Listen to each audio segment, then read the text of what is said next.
Oh, yeah. Oh, yeah. That's right. What is going on? Happy October, motherfuckers. All you beautiful, sexy badasses out there, all you moving, loving maniacs. Happy October. That's right. We kicking it off early. That's right. We getting it done now. We starting off with the horror movie reviews and some other fun stuff. Horror is short for Yeah. horrible. Yeah, it could be. Yeah. And some other extra tidbits just for fun. But we love talking movies and TV shows and hanging out with all of you beautiful badasses. What's going on? It's your boy, PhatSamuraiGuy.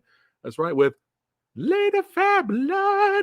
That's right. Let's do the roll call. Let's see what badasses have arrived. Who do we got here? What is going on? We're going to start from the top, baby. We're going to start from the motherfucking top. Daryl Johnston. Hey, what's up? What's up, brother? You just watched Trilogy of Terror. Yes, and the last story is the best. Yes, and we were laughing our asses off. We actually just watched that a few months back. Heather, what's going on? Who else we got here? The Monkey. He says, "Greetings, Orange Mohawk Guy." I too hated the Hocus Pocus 2 sequel that I would rename Charmed the Teenage Years in Salem. We'll get to it. Very, very well done. Very well done, Monkey. Yes. And it's actually red. It's supposed to be red, but fading of the color and new lighting over here kind of makes things different. But the hair color is going to change at some point. It's going to be something different very soon. So, all right. Dominique, what's going on? Watched Hocus Pocus 2 yesterday. It was terrible. And after watched my best friend's exorcism and loved it. All right, nice. I'm sure Rick Byers is happy to see that comment. He's excited to watch that movie as well. The Monkey, what's going on? Saying what's up again. Who else? That's right. Listen to Daryl, everybody. Listen, that's right. Hit that like button. Thanks again for hanging out with us on a Saturday evening. Yes. Who else we got here? Another shout out to Heather Gilbert Berger in the house. He's saying, "What's going on with Fat Samurai Guy, Lady Phatblood?" What else we got here? Brian Sanchez and the Cheek Clapper. What's going on? All right. Oh, we got more. Okay, here we go. We're still going here. The Sexy Sumo. He's here. Everybody relax. Sexy Sumo's here. That's right. What's going on, brother? Good to see you. NSG is saying hello. There you go. And the Assassin King up in the hazy. We got enough peeps in the house. So let's go ahead and get started. Let's kick it off with the live trailer reaction of Hellraiser Yes, on Hulu. we are aware that the movie is coming out in Yeah. a week. But on our motto on this channel has become better late than never. Yes, pretty much. Well, we promised you badasses that we were going to do it at some point. We wanted to do it last Saturday, but Samurai Guy was under the weather, and even you didn't feel well. Also, but before let's before we click on it, let's put a little context here. Let's put things in perspective so that you guys are aware. First off, this is Lady Phatblood shit. Okay, all right. This is Lady Phatblood's world. This is her domain. You do not fuck with her domain. Okay, this is her shit. She loves the first two movies and enjoys the third one. And after that, it all just kind of starts coasting downhill into a very, very rapid decline. Yes. And this is Lady Phatblood towards the end of. This is her towards the end. Like the first two Hellraiser movies, man. The first two Hellraiser movies. This is Lady Phatblood. This is what she does at the house. You don't see this, right? And then right towards the end of the franchise, that's about right. But yeah, we got a big old Hellraiser statue back here. Got the little Funko Pop there. That's right. Show it to the camera. And get it closer there. There you go. We have a 18-inch Pinhead. Yeah, but he's he's possibly a NECA, but possibly a movie reel. It's hard to tell because we actually got him at one of those conventions where they were selling him on the cheap because he's missing the lament configuration. But it doesn't matter because he talks. So yes, and I got him for cheap. It's one of those where he's probably like $100 at one point, but I got him for like 30, right? Because he's missing the box, but he does talk. He still talks. So now was he Was he the one that freaked us the fuck out and started talking? He might have been. We have several of them where we didn't realize that they talked. We have Ash. Yeah, when we bought them because they looked cool. Yeah. We have an Ash. We have a Jason Voorhees from the 7th film. We didn't know they did voice commands. So out of nowhere, we didn't realize they were motion sensitive. Yeah, we didn't know. And that for years, the switches were on. Yeah, for years we never heard anything. And then one day, I think it was Pinhead or whatever. And we were like, what the fuck is that? Yeah. What does it say? Do you remember what Pinhead says? I don't remember. No, I don't. We had turned that shit off. Yeah. We were like, this is fuck. Are the toys haunted? Yeah. What's going on? But yeah, thanks again for hanging out with us, guys. And just wanted to make sure that is clear. This is her realm. Yes. This is her domain. Yes. She actually made me more of a fan of the Hellraiser movies. Yes. I've always liked the first one. And I think with you, that's when I rewatched it again. And then I rewatched the second one, and I really loved the second one. And the third one's fun. Fun little quick rundown history with me, as is tradition. I saw the Hellraiser films out of order because that's what I do. Yeah.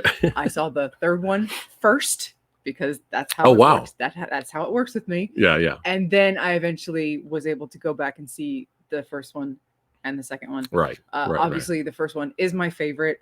I have probably seen that one more than any of them, followed by the second movie, even though I saw the third one a lot because I had that on cassette from cable. Yeah. And I used to watch that one a lot, but I've gone back and watched the first one so many times. It's like my hug. That's like the movie that I put on when I want to go to sleep. You guys are hearing this, right? That's how badass she is. She puts Hellraiser on the background to go to sleep with. It's like, and that's her comfort food. It's a comfort movie for me. It's like my hug. Like I love the movie. It's just like a warm blanket for me. You're getting requests to review them, so maybe in the future. I mean, maybe do a ranking or something. There's nothing that I could say about the movie that hundreds of other people haven't already said about it, other than I really love this movie, and so there's really nothing that I can say about it. I will say that I'm not particularly feeling one way or the other about this. I think the franchise could only it can only go up. I mean, I want to say that, but could you really only go up? I mean, this franchise has found ways to go further down. Let's be honest. This franchise has found ways to dig itself further into the hole throughout the years. Yeah. A lot of people hated Judgment. There was potential there. We kind of liked Judgment a little bit. I didn't hate Judgment. No. A lot of people hated it because of the gross out gore and how disgusting it was.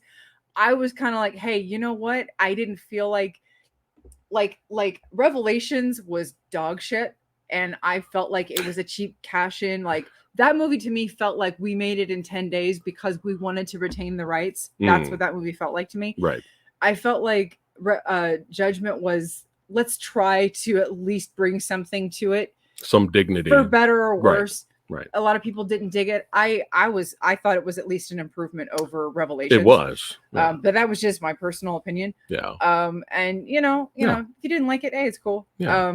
This one, I mean, a lot of people are saying, oh, it's following the source material even more. From the plot synopsis I've read, from what I remember of the novella, I mean, okay. The only thing that I can see is that, well, the Cenobites are more ambiguous in their appearance. They're not male or female. So is that the only thing that? I mean, we're gonna find out. So we'll see. We'll find out next week. So that's all I'm gonna say about that. So let's get to the trailer. What's going on? Thrash Ponds. That's right. Another great YouTube channel. If you guys love movies, make sure you subscribe to Thrash. We gotta get Thrash. I'm gonna reach out to you and Retro Serial really soon. We're bringing back horror versus episodes, so we got to bring you guys on as guests so you guys can vote and have some fun with us. All right, let's go ahead and jump right into this, guys. Hellraiser trailer reaction. We're gonna react to it live with you guys. Thanks for hanging out again. You guys ready?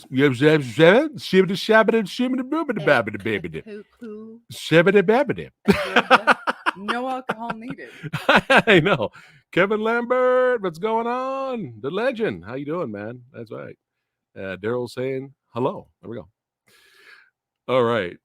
Let's go ahead and get started here. I did see a few of those pictures, and it was looking interesting, man, especially how the Lady Pinhead looked, the makeup. So it doesn't look like trash so far. So let's go ahead and jump right into this. Let's kick it off October style, baby. Halloween, baby. Let's check out the trailer for Hellraiser for Hulu. Let's go ahead and do this. All right, let's bring it up here. We might have to do some scooting. There we go. Gotta get some scooting in there. That's right. This is how we have to bootleg trailer reactions live. We have to do it like this. We have to do it like this. There we go.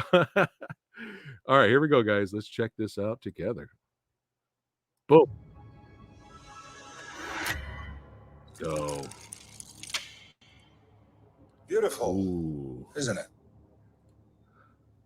It's really nice. You can hold it. Ooh. What is it? It's a puzzle. And it's almost finished. Keep going.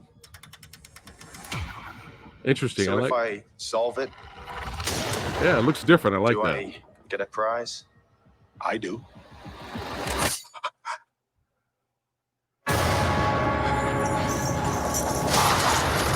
Get him. Get him. It's strip and rip, baby. All right. Okay. What do you do? It has 6 sides, 6 configurations. It opens up and it cuts you. And then they come to collect.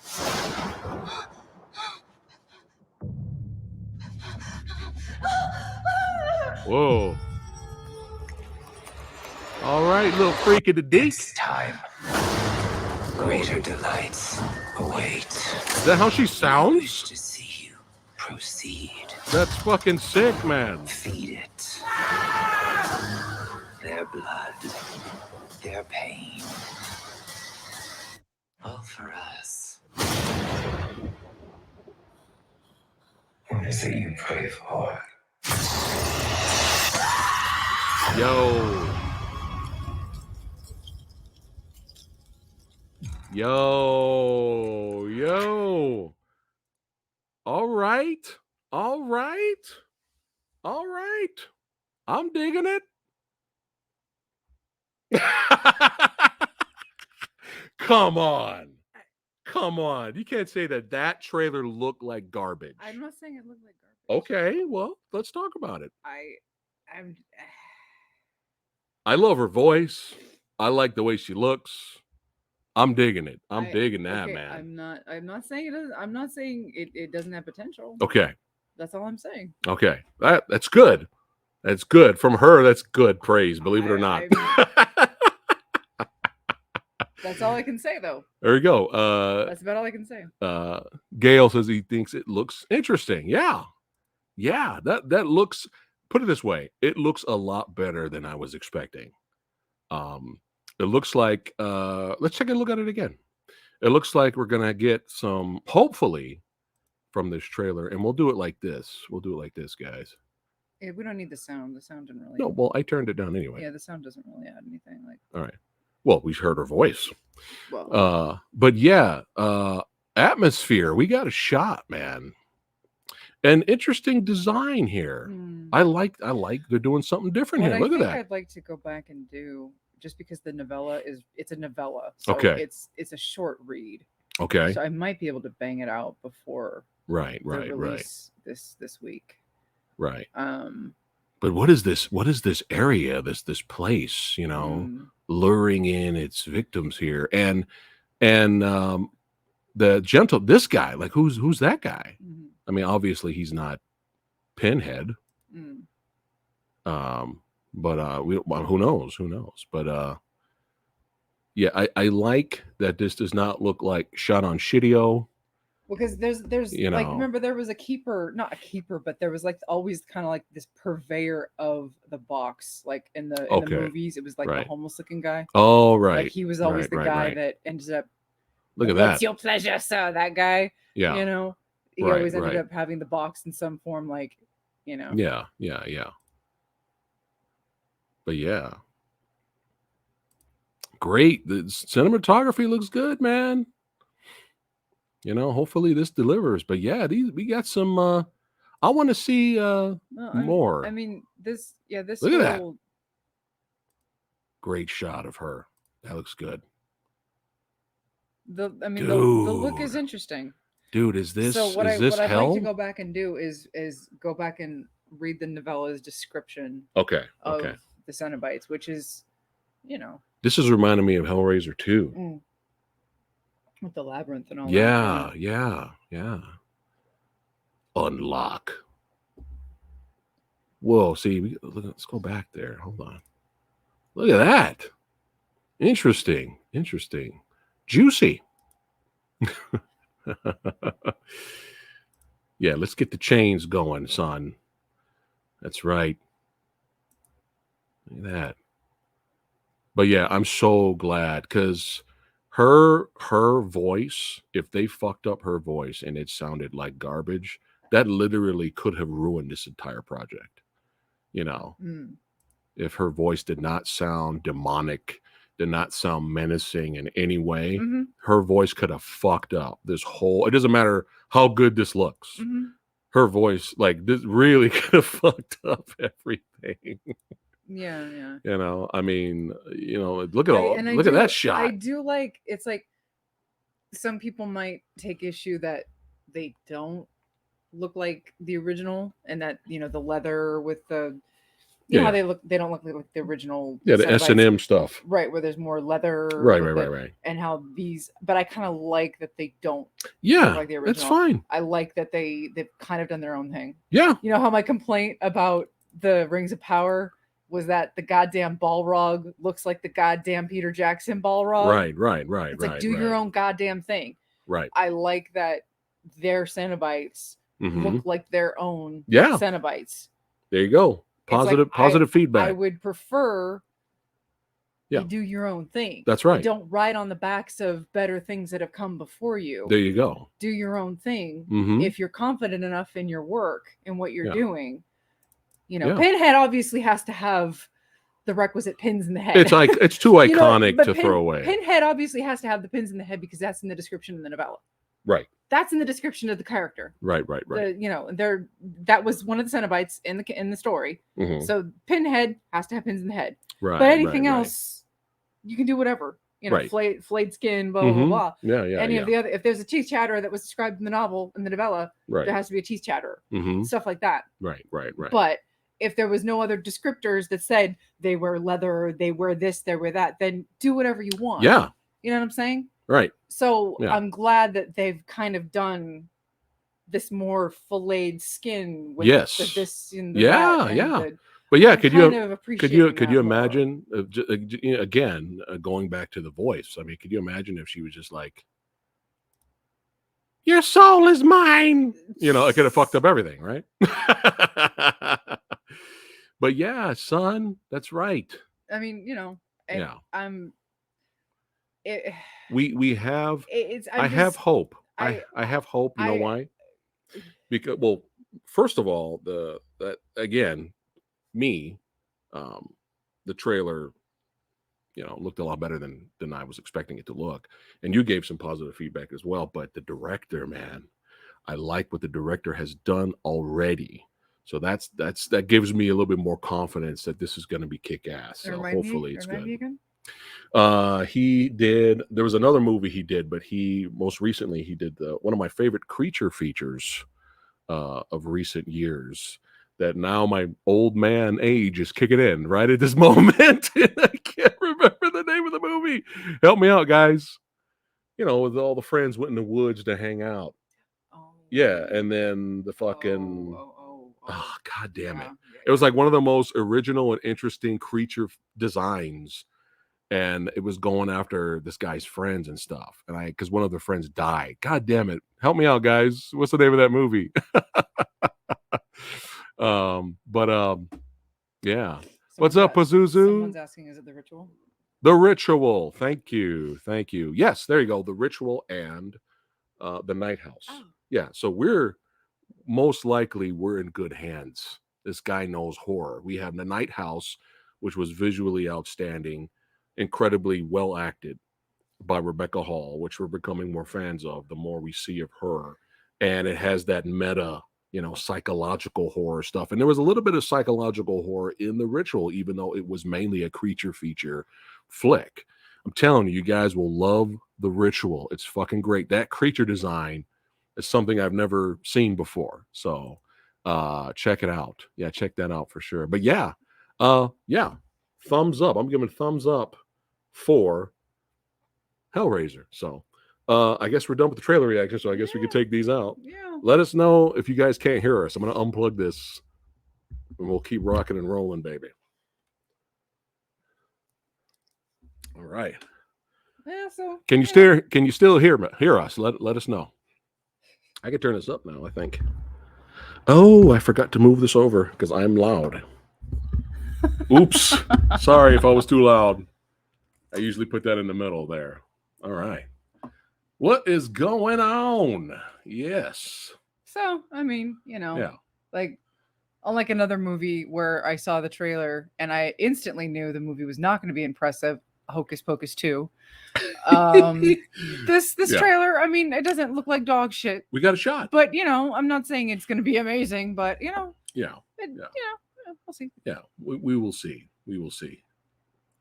But yeah, 2 thumbs up. 2 thumbs up. All right. Thanks, guys, for doing the sound check for us. So, all right. So those of you that have arrived late, thanks again for hanging out with us. We had 45 badasses watching. Thanks again for watching. Don't forget to like the video. We appreciate you guys being here and chatting movies with us. So if you guys are just wandering in here late, thumbs up for Hellraiser trailer. We enjoyed that. That's right. But now it is time. It is time to take a shift. Woo! All right, so let's go ahead and start. We'll keep it horror. We'll do the 2 horror stuff, and then after that is just other bonus stuff we'll briefly talk about. But we can't go from Hellraiser to Pinocchio. So let's keep as much as a horrifying experience that was. True. We'll leave Pinocchio to the and for the record, we didn't really expect to watch Pinocchio. I had no interest to watch Pinocchio. I don't even know why we watched Pinocchio. I suspect it was one of those things where I was not feeling well. Yeah. And that's tradition. If she's not feeling well, we watch bad movies. I suspect I was not feeling well. And I was just like, you know what? Yeah. I think I need to watch a bad movie. Right. And it was a little bit of that, and I did hear that some people were like, whoa, like yikes. So I was like, oh, well, let's test ourselves. Right. Test your might. And see if it's really as bad as people say. Egg Shen is saying, what's going on? Like Phatblood. All right. Hi. Let's go ahead and jump right in. We've got 50 badasses. So what is up first? Oh, we're going straight to the zombie that is Rob. Oh. We're going straight. So I have been looking forward to this for years. I was both baffled and excited, befuddled and bemused by the news that Rob Zombie was making a Munsters flick. Yeah. I knew he was a fan. Right. But Dracula. Yes, but I also know the type of movies that he makes. Everybody knows the type of movies that he makes. Yeah. And if you know the type of movies that he makes, and if you know what the Munsters are, or were, you know that those 2 things do not go together. Yeah. And now Rob seems like a really nice guy. Yeah. Seems like a good dude. Yeah. Seems like a chill dude. Mm-hmm. I wish I could be friends with Rob. Yeah. It's probably, We've seen Rob live. We've seen Rob in concert live. Yeah. I know this would not happen, though, because I have shit on his films too much. I have shit on his wife too much. And it probably... You did like The Devil's Rejects, though. I did like The Devil's Rejects. But that was it. I wanted to like The Witches of Salem. Was it Witches of Salem? The Witches of Salem. Was that what it was called? You guys can remind us the correct title. But it's almost something called, similar. It's almost called that. That had potential, and then it's almost like the third act of the finale was like, what? Something happened in that movie. Did they lose budget and just had to end it? What happened? Something happened in that movie that made me laugh my ass off, and I instantly stopped caring and taking it seriously. Yeah. Lords of Salem. Thank you, Sumo. Thank you. And there was a scene in that movie that was supposed to be super duper artsy fartsy. Right. And that you were supposed to take super duper seriously. Yeah. And I burst a gut, fell on the floor laughing, and I stopped. I couldn't. Yeah. I just couldn't. I was like, no more straight face with this anymore. I couldn't. Radical Reggie in the house. What's going on, brother? There he goes. You guys want to play some Resident Evil 6? What's up, man? Good to see you, brother. There he goes. And I just couldn't do it. Yeah. And so that movie, I couldn't, couldn't root for that movie anymore. Right. So the Munsters, and it's unfortunate with the Munsters because again, you could tell he loves it. Yes. Yeah. And he loves the property. He loves the IP. Now, when it comes to classic properties, I personally don't really think that they can be done. They tried it with the Three Stooges. Now, there is a case for it. There is this channel out there, and it's escaping me who did it. But there's this channel out there that he covered a Munsters kind of revival. There were 2 made-for-TV movies that came out back in the 90s. One worked and one didn't. It wasn't with the original cast. Hats Off Entertainment, I think that's what the channel's called. He does really good work when it comes to classic TV and like what happened to them, what happened to the properties when they like do reboots and when they try to do like, when they try to do reimaginings, and like sometimes they work and sometimes they don't. But he did a really good coverage of when they tried to bring back the Munsters in the mid 90s. They did a TV movie. The first one was really, really well done. And then they did a second one with a whole new cast and it was garbage. He said the first one really captured the tone, yada, yada, yada. I personally don't think they should be touched because they're just of a different era. They're of a different time. When the Three Stooges movie came out in the, mid 2000s, the cast was really well done. Like the cast did their best, but oh my God, it was embarrassing.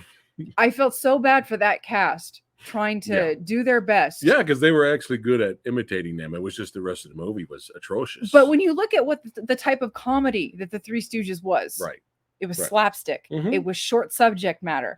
It was stuff that held your attention for 15 to 18 minutes, and that's what it was there for. It wasn't there for an hour and a half haul.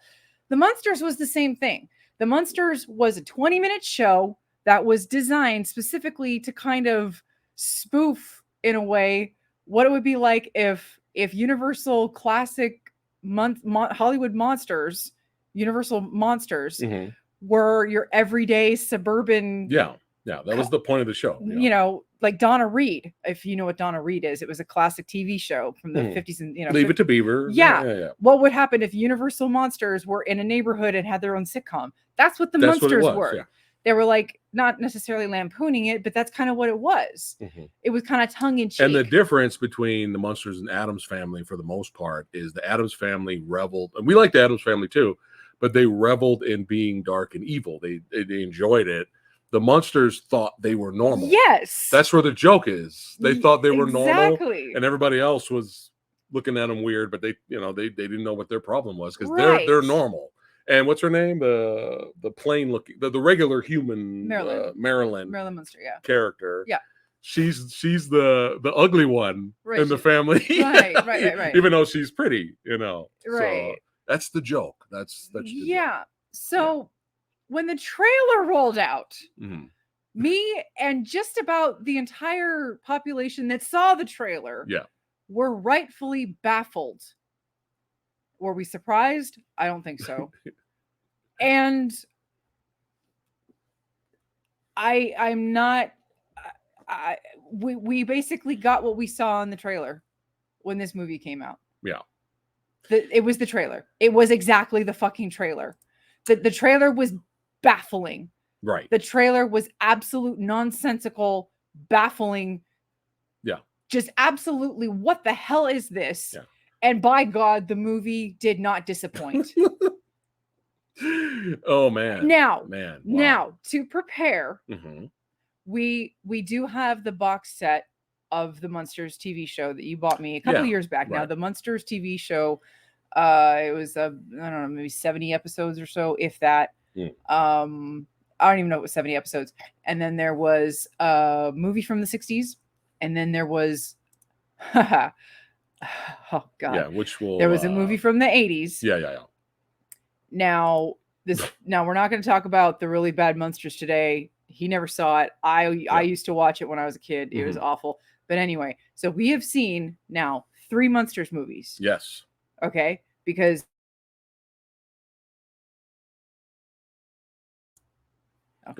he watched the first 2 Munsters movies with me. Yeah. So the original cast, he saw those with me. You watched the entire show again, and I caught a lot of some of the episodes here and there. Yeah. So you got a lot of it with me to get the tone of the show. To prepare, just a quick reminder and prepare for this. Yes.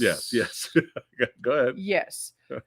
So having seen the original cast, with the exception of Marilyn, right? The original cast, 60s movie, most of the original cast, the 80s movie, right? And then the Rob Zombie movie. My personal opinion, and this is hard to say. It's hard. It's hard to say. Yeah. And you're not going to believe me. Of the three, you're not going to believe me when I say this. And it's still kind of hard to say this. Believe it or not, Rob Zombie's movie is still the second worst. Yeah. I know you're not going to believe me. I know. That the second movie they made, it's fucking sad, guys. The 80s movie. It is atrocious. There's nothing funny in it. And you feel this, it's what you expect, right? Rob Zombie directing a low budget movie and getting a lot of the comedy wrong, which we're going to get into in a minute. Yes. But that second movie that came out, it was supposed to be like a pilot to kind of kick off the show, bring it back. It's fucking. But nobody bit. It's fucking. There was you feel sad. Yes. This you're going. You guys are idiots, right? But that movie, it's sad because Fred Gwynn, Grandpa's still there, and it's a travesty. That second movie it's really bad. It's awkward. You will weep. Yes. It's just you're gonna shake your head like. Yes. I can't watch this. This is fucking atrocious. Now, having said that, okay. Jesus Christ, Rob Zombie. Jesus Christ, Rob. This movie, Rob Zombie's movie, feels like he had a bunch of story ideas in thought bubbles. Okay. That barely made it to first draft.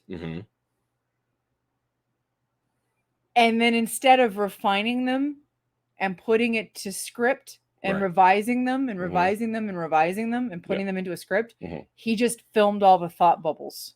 Right. He filmed the thought bubbles. And that's what he filmed. And that's the movie, and it's nonsensical. And I'm not exaggerating when I say that. This movie is a series of just thoughts. Stuff happens.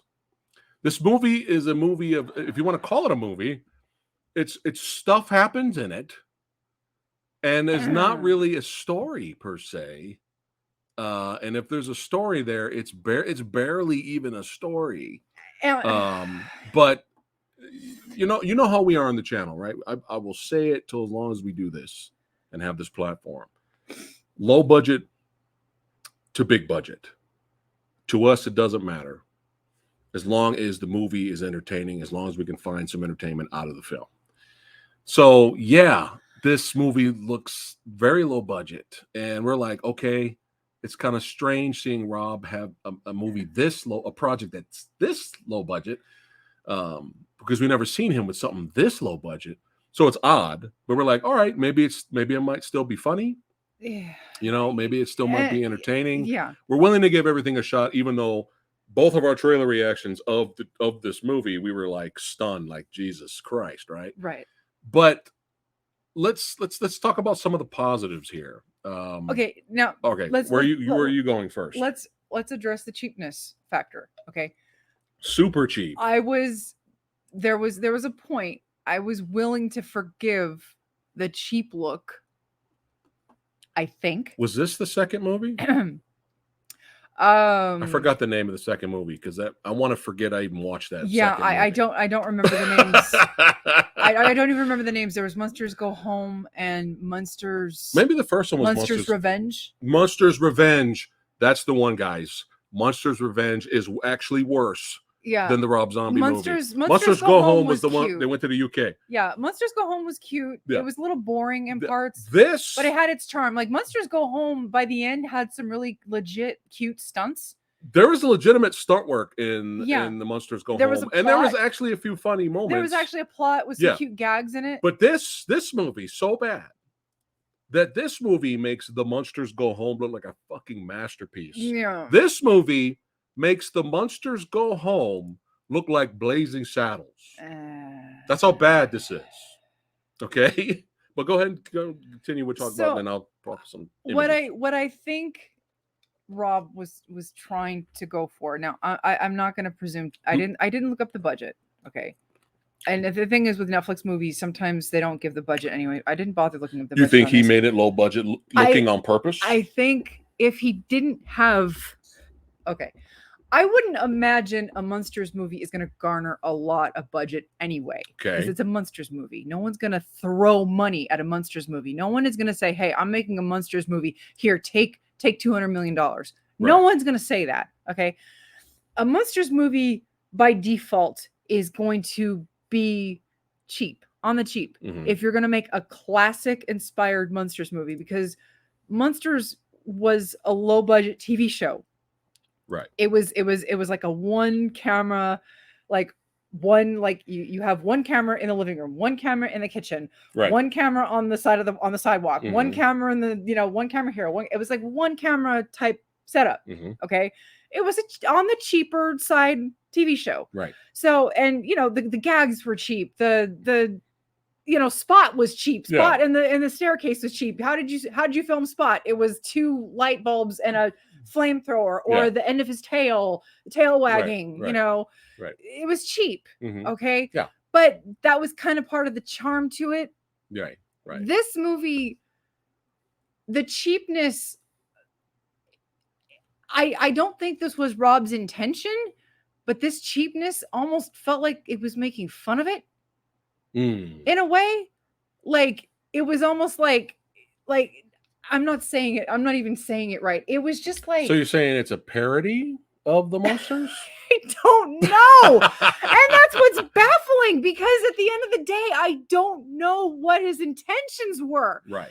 Because it's like the looks are there. Right. You see a guy in Herman Munster makeup, but he doesn't sound or act anything like Fred Gwynn did. You see a lady in Lily Munster makeup, but she doesn't act anything like Yvonne DiCarlo. You see a guy who is dressed like Grandpa. I want to say Grandpa Munster, because they call him Grandpa Munster in the show, but he's not a Munster. Right. But Daniel Roebuck isn't given jack shit to do. He tries to act like Al Lewis a bit. Yeah. But he isn't given anything to do. It's so the sad. charm is gone. It's sad. The charm is sucked dry from Grandpa's character. Yeah. And so, like I said, I can't understand what they were trying to do in this movie. Right. So if you were trying to homage the Munsters, you failed. It's not there. No. So the cheap look of the show, the cheap look that you were trying to emulate of the show, why then? It's like, okay, the show looked cheap, right? So your movie has to look cheap. But then why are you trying to do everything else when none of the characters act the way they did in the show. Like I said, it's baffling. Well, it's baffling what they were trying to do. It seems like he was trying at parts to do the he tries to do the laugh. Did you know Herman Munster was a stand-up comedian and he told really awful jokes that everyone thought was hilarious? Fucking horrible. Did you know Lily Munster was an airhead that was just looking for love? It's fucking horrible, man. No, the only character that they got right was Lester, the werewolf. Okay. Lester. Okay. Because he does show up in one episode of the Munsters, and he was a loser. Okay. Who was bad at money, and who fucked up with money. And I missed those Lester episodes. There was only one episode with Lester. Oh, there was only one. There was only one. Okay. And he was bad with money. Okay. And he got Herman in trouble with Lily and the family because he swindled Herman out of $5,000. Yeah. And he tricked him out of money. And he effed off with the money, but then he ended up bringing it back. He said, here's your money plus interest or whatever. He did that in the show. Yeah. Okay. But the way they did it in this movie. Yeah. We're gonna let's just jump into this a little bit here. If it's hard to talk about the movie, it's because there is no plot in this movie. This movie, 80%. It almost feels like 70% of this movie is them on honeymoon and on vacation, going places, being goofy, scaring the local natives, and like that's 70% of the movie. Like the movie opens up. I will give a positive. There's some positives to this movie, believe it or not, and that's Richard fucking Brake. Richard Brake is giving it his all in this, and he is hilarious. Richard Brake is hilarious. He's actually playing. Some of the actors are playing several parts. Richard Brake also plays the Nosferatu-looking guy. Orlok. Yes.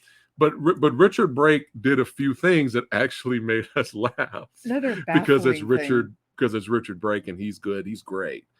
But go ahead and talk about how, I know you mentioned to me how the actors that are playing the main roles are fucking terrible. The baffling decisions were made in this film. But when they're playing the little side, go ahead. Okay, so Richard Brake plays dual characters in this movie. Now, we never meet, if I'm not mistaken, in the TV show, we never meet Herman Munster's creator. Right. So Richard Brake gets to play two characters that we never meet in the show. He crushes both characters in the film. Yeah.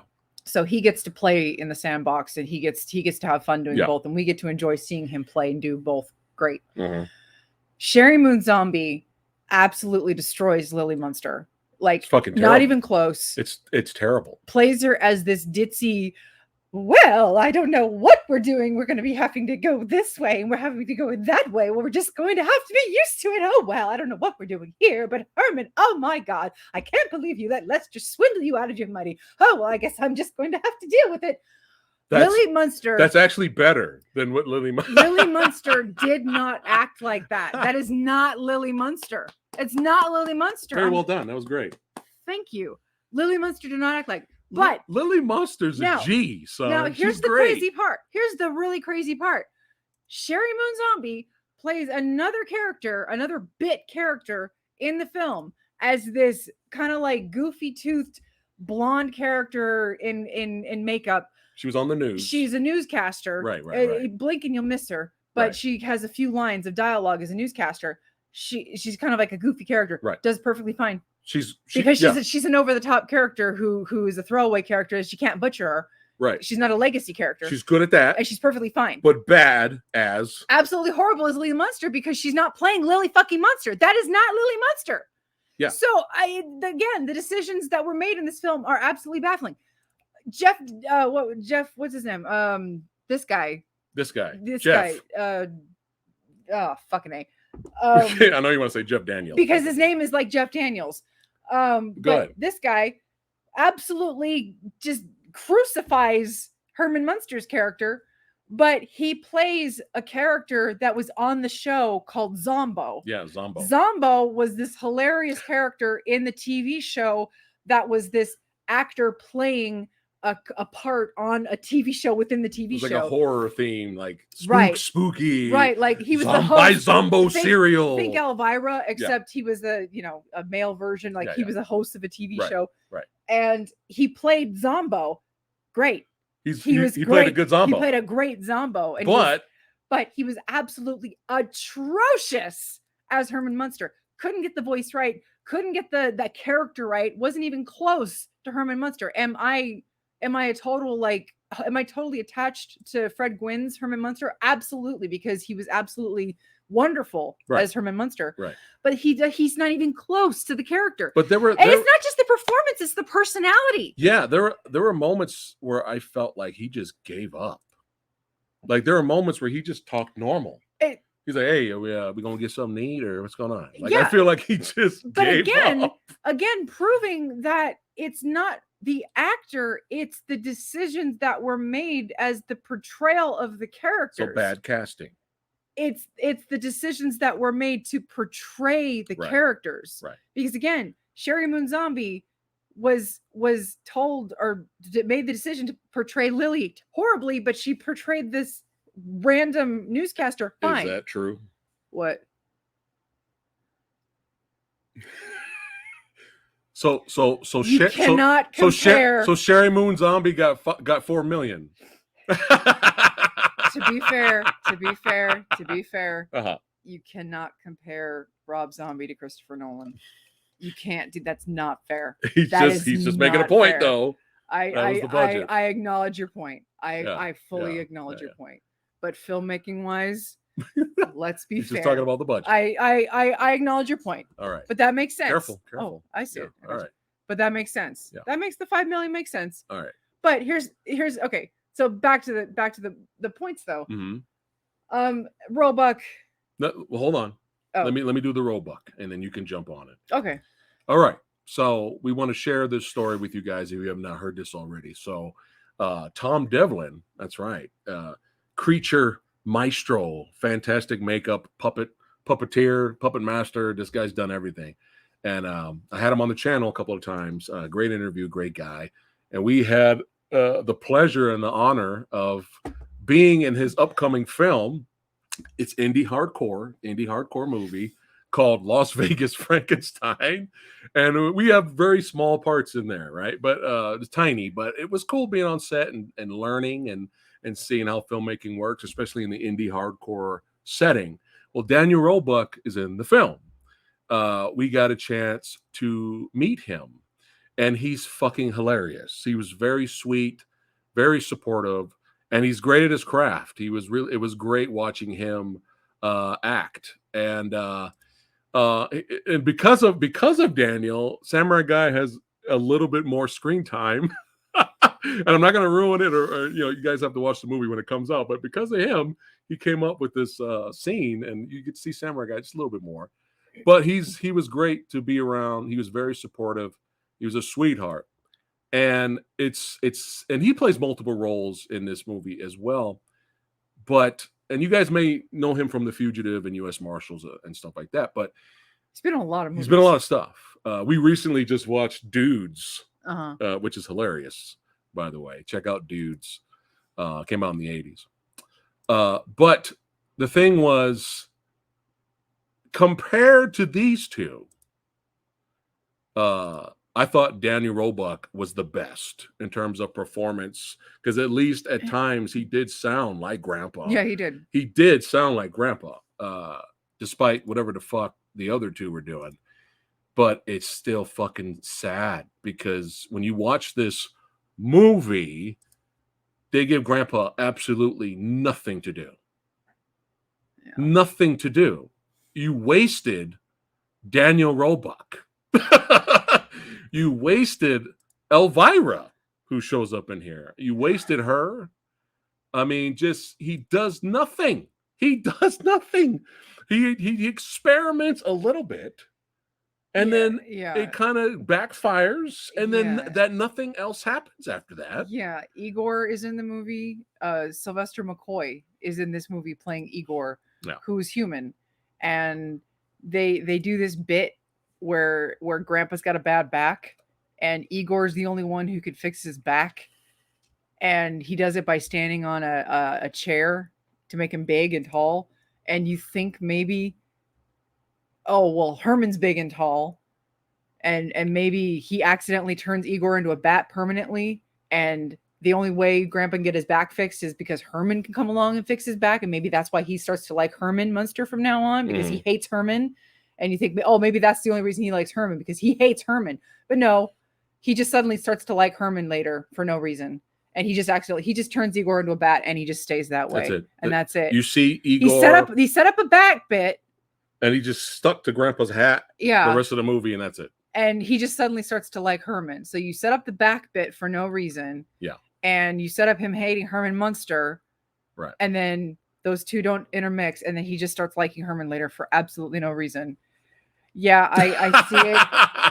And back to keep the them 60s, coming, guys. Back to the keep them coming. Things. I'm loving it. Back to the What's 60s up, Douglas? things. How you doing? To that point, and especially with the whole Rob Zombie wanting to retain the feel of the 60s. Okay, but there was a bit of 60s-ish things going on in the Munsters, but color-wise, none of that was going on in the Munsters TV show because they couldn't do it. It was in black and white. Right. Now, Batman did that a lot. Right. There was some dancing that would happen occasionally in the show. Right. And there was like one band that showed up, and it was an awful episode. I always skip that episode when it comes on because it's a terrible episode. But well, there's that one band that showed up in the Munsters episode. That's what I said. That's what I thought you were talking about Batman. No. Okay. No. Right, that episode with the Munsters, and I always skip it because I hate the episode. Yeah. Because I can't stand those stupid Beatles wannabes walking around. It's like, shut fucking up. Terrible. But go ahead. It was an awful episode. But yeah, it's like I always skip that episode. But anyway, the show didn't have the psychedelic colors and trippy visuals and shit going on. Right. And so anything that Rob Zombie was trying to infuse 60s wise doesn't translate from the TV show because it wasn't in the TV show. Right. So what was he trying to do? Yeah. What was he trying to do? Well, here's a good example of what the fuckery. Again, 70% of this movie is this. I think they really made a big mistake trying to make this some kind of origin story before they got together. This was like terrible. And we're big fans of both Adam's Family movies. We love those movies. Now imagine the first Adam's Family movie comes out and there's no Wednesday, there's no Pugsley. It's just, the two, husband and wife getting together and getting to know each other. And that's who wants to fucking see that? That's just, I think they really made a mistake letting this be, Actually. But go ahead.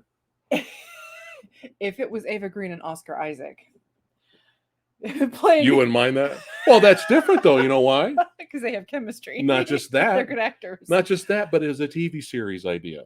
Yeah. So that makes more sense. This is a movie. This, if you want to call it, is a movie. This is not a series. A series, you might be able to get away with some of the origin story kind of stuff. But so anyway, this is some example of what the fuckery. So majority of the movie is this. Yeah. They find Spot. Yeah, they do find Spot. Yeah. They show what Spot looks like. It's fine, whatever. Yeah. But then you have just stuff that's not funny. There was a few things here and there we lightly chuckled at, but you had stuff like this. Like just not funny. And I'm laughing because it's so ridiculous. But when you watch this in the movie, for absolutely no reason, they're both dressed up as Sonny and Cher, and they're singing "I Got You, Babe" in front of an audience. And they do this song it's not just a couple of seconds of "I Got You, Babe." Yeah. They keep fucking singing. Yeah. And we're sitting there like watching this like, where's this going? Yeah. And there's a lot of where's this going? Or, well, that went nowhere scenes. Let's talk about the scene where they're on the airplane, right? So they get on the airplane, and the next thing you know, everybody who was sitting around them is, they're scared out of they're fucking scared because it's the Munsters. So they go all the way to the back of the plane, And then they kind of try to have this joke of Herman getting drunk, but on Shirley Temple's non-alcoholic beverage. So he's getting, okay, some more of these. Yeah. Can I have some more Shirley Temple's? That's how Herman Munster acts in this movie. That's how he acts. Oh, can I get another one of those? What a world! What a world! All right. So, and then he asks for another one of the Shirley Temples, and then the female waitress, whatever the fuck, what are they called? Flight attendant comes up there, gives him one more. She's scared to give it to him, and then all of a sudden she has a parachute and a helmet on, and then after she gives him one more Shirley Temple, she just jumps out of the plane, and then the next scene after that, they're landing. They landed already, and then the pilots are helping Herman Munster out of the plane. That's it. That's the scene. Where's the joke? Where's the joke? What happened? That scene went nowhere. What was the point? What was the point? And watching this whole movie, I was like, why didn't they just do that? That would have been funnier. Now imagine, right? I think I said this to you while we were watching that scene. Imagine if something happened to the plane, and the plane was getting ready. They were going down. They were crashing. And everybody in the plane is like screaming, and then it cuts to the Munsters, and the Munsters are like, woo! Like, that would have been fucking funny. Already more funny than nothing happening. You get a lot of scenes of just dead air jokes, scenes that don't go anywhere, man. And we're just sitting here just befuddled. Mm-hmm. Just stunned. Yeah. You got me sounding like this fucking Herman in this movie. Yeah. So the movie, the loosest of absolute loosest plot story I can tell you is that it starts with Lily's looking for love, Herman's getting built, they meet, they literally date, they get married, Lester swindles them out of money by tricking Herman into signing away the castle. So they have no home. They have to move to Hollywood. They have to move from Transylvania to California. So they move to the suburbs.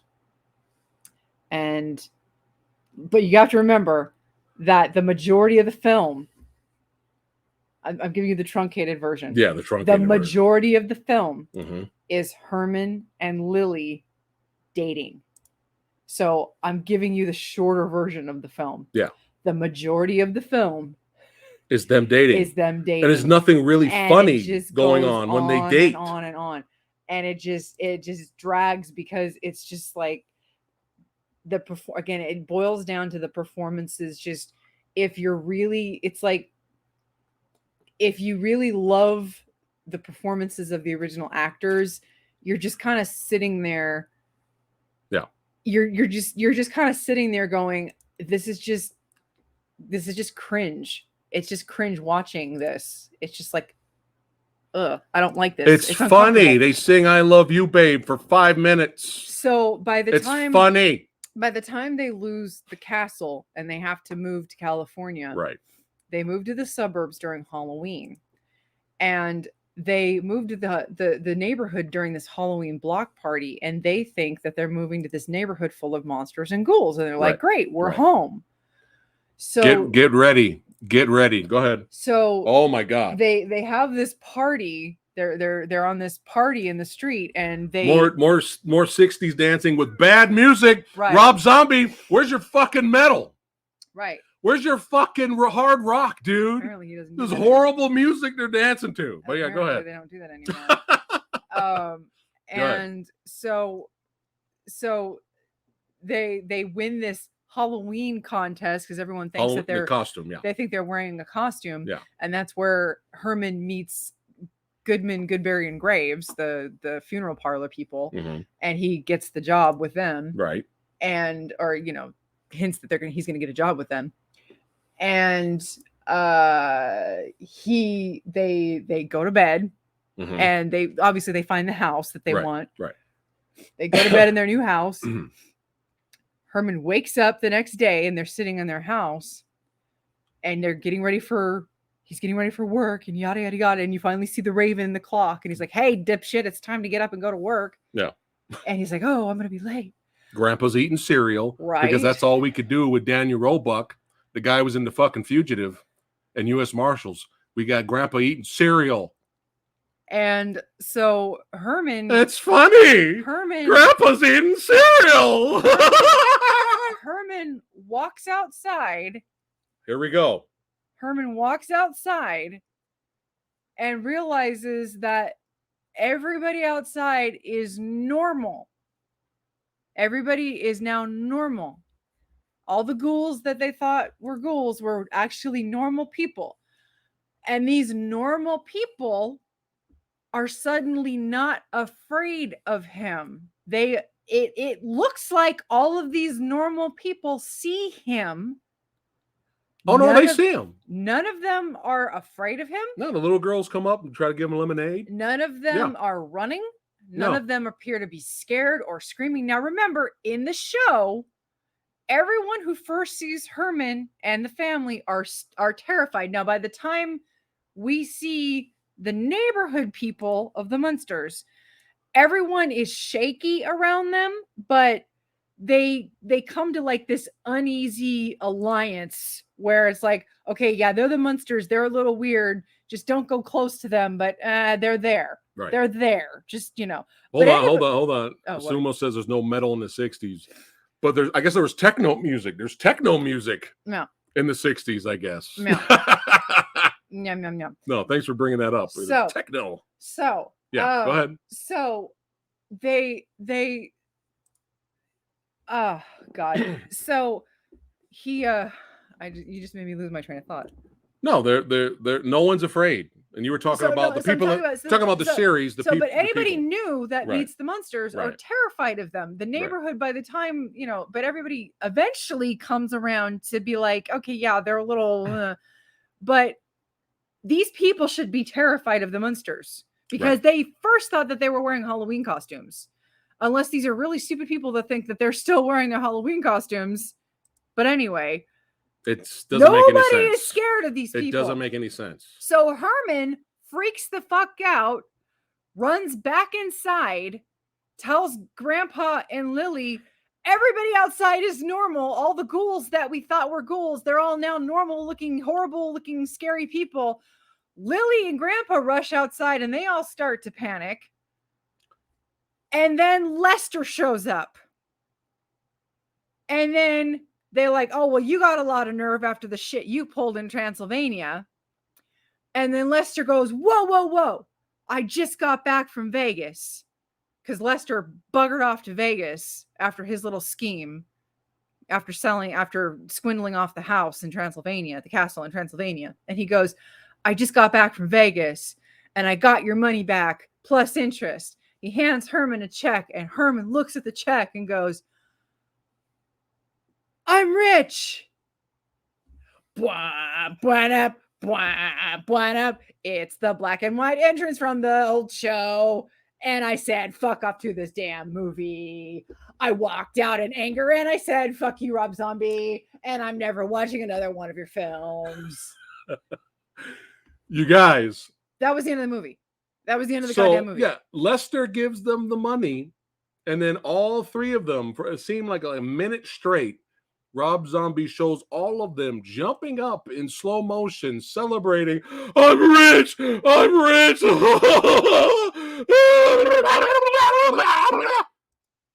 And then right after that, it goes to the montage from the old 60s show. It goes to the intro. And guess what I said? I was like, that's kind of a fucking weird transition. Right? Like, okay, we're the black and white 60s doing the intro from the old 60s show. That was kind of weird to go from, I'm fucking rich. And then we're going to the 60s black and white intro. And then right after that, credits. My mouth. I was sitting over here. And I was like, I was doing the Rick Myers face. I've been noticing a lot recently. I've been doing the Rick Myers face a lot. But I was stunned. I was like, that's the end? That is the end. Yeah. Fuck you. Yeah. Seriously, you're going to take us on a unfunny date movie. And unfunny date movie. And then you're going to end it with this. And then it goes to credits. Uh-huh. Oh, my God. Yeah. Holy shit, man. No. Wow. That's the ending, guys. Yeah. That is the ending. Yeah. Now you said there was an end. Was there? You said there was an end.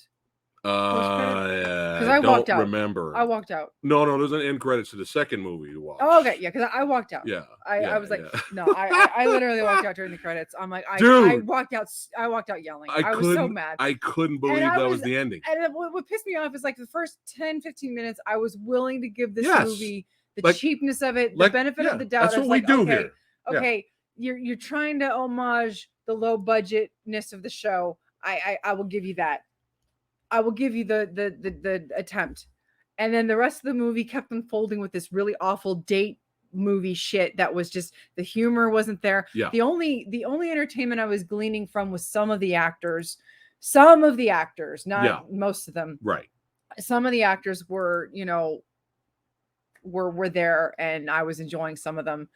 And it was just like, but the rest of it, I was just like, oh, why? It's such a waste. And some of the actors were like, again, Roebuck, such a waste, such a fucking waste. Sylvester McCoy, such a waste. Just why? And just baffling decisions. Just absolutely baffling decisions. The story, non-existent. Absolutely no story.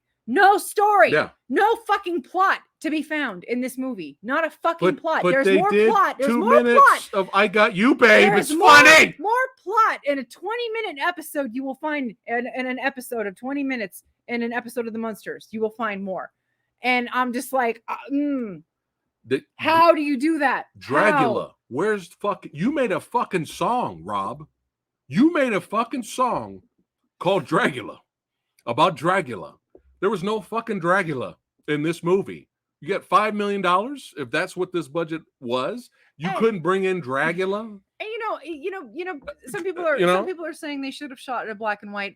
I'm not even overly concerned about that because the movie, it still wasn't that funny. It wasn't funny. The movie that they did in the 60s was shot in color. Okay. Right. Yeah, it's fine. And they originally if you watch the pilot, it was shot in color. And they originally had to go to black and white because it was cheaper. So they originally intended to shoot the show in color, but it was one of those things where, the makeup, between the makeup and the sets and everything, it was just a cheaper decision. Yeah. It was a cheaper thing to be able to shoot it in black and white. Yeah. So it's fine that they shot it in color for me, even though we're all used to seeing it in black and white. The color thing was not a problem for me. It was the rest of the decisions that were made in this film. Jokes that went nowhere. No plot. Scenes that went nowhere. Just actors literally giving up by the end of the movie, just giving up, giving Daniel Roebuck nothing to do. How do you give the character of Grandpa, who's one of the greatest characters of television, nothing to do? And then they had the balls when Herman Munster is freaking the fuck out when he sees the normies on the street. They have the balls to try to pluck an old gem from the show that was actually clever because, a little history lesson. In the TV show, I forgot about this. Fred Gwynn and Al Lewis back in the 60s, before they did the Munsters, were in an older show called Car 54, Where Are You? Okay, they were both in the show. Right. And so they came over and they did the Munsters. And there was a little hilarious... It was a cop show. There was a hilarious bit in the Munsters. It was an inside joke. Herman's freaking out at one point. This is in the first movie. And he goes, help, police, help. Car 54, where are you? It was an inside joke. He said Batman, too. He's like, help, Batman. It was a joke. It was an inside joke. Right. Well, because Rob Zombie thought he was being cute and clever to do the reference, they did that in the movie. It doesn't work here. It doesn't fucking work here. Okay? You didn't earn it. It's funny. You didn't fucking earn it. It's funny. Laugh. Yeah. I think I'm done. but we're just getting started. I'm done with this. Okay. It's time to rate this. Time to rate this. Let's do it. All of you watching right now, we want to know what you guys thought of the film. You know, let us know in chat. And all of you guys watching this after this is live, let us know in the comments. Let us know your thoughts. Give us your rating. We want to see it. Even if you love the movie, we still would love to see that. But go ahead. What are you rating? Remember 3? I'm sorry, 3. No, I went back to our old rating. Yeah. Letters. Yeah. C is average on our channel. What are you giving the Munsters? Okay, believe it or not, after all the shit I just piled on top of everything, this is still the second worst I have seen. You guys, I'm telling you, Munsters Revenge, guys, is worse than this. Believe it or not, Revenge is still worse because of how sad it is. Yeah. And even though it has a plot ish, and this movie does not. Yeah. It only had one character that seemed to be having fun in that movie, and that was the Phantom of the Opera. If you've ever seen that movie, go to YouTube and click Munsters Revenge Phantom of the Opera, and then you'll know what I'm talking about. Yeah, this guy was like, I'm in this shitty movie, and I'm gonna act my ass off and have fun. Right. He was the only entertainment, even though he was an annoying character. Right. But Munsters Revenge is worse than this guy's. But yeah, go ahead. This movie at least had enough Richard Brake in it to just keep me chuckling. Like not enough, but he got to play two characters that really kind of made me giggle. Like there were some scenes where Richard Brake was just like chewing the scenery, and I'm like, oh, I'm here for it. I wanted more for Roebuck, dude. I really wanted more. Yes, from him. What a waste of this talented actor, and he's just eating cereal. That's all we got for Grandpa, guys. Eating cereal. That's it. Yeah, and if you've seen the original show, Grandpa was a huge part of the show. Grandpa was a straight G, man. Like he was a huge part of the show. Like a lot of episodes were about him and his schemes and his plots and getting into trouble and mischief and shit like that. So you know he deserved better. Yeah. And even though this obviously was about something else, but anyway, believe it or not, we're hardcore Reese. Believe it or not, I'm not giving this movie an F. Okay. As much as it deserves it. Okay. I'm giving it though a D-. Yeah, that's what Rick Myers gave it a D-. Okay. Yeah, it's getting a D- because it's baffling. Yeah. It's not quite an F again, just because some of the performances I'm fine with. They were trying. But some again, of them. there is a movie that's worse. Some people would disagree with me on that.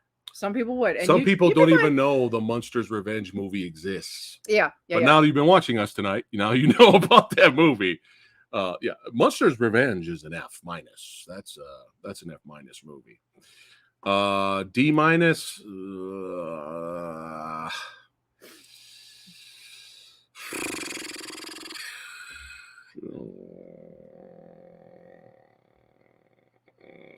Just for the fact that there was no Dracula, just for the fact that they just wasted Grandpa, who's a straight gangster G, and this movie was nothing.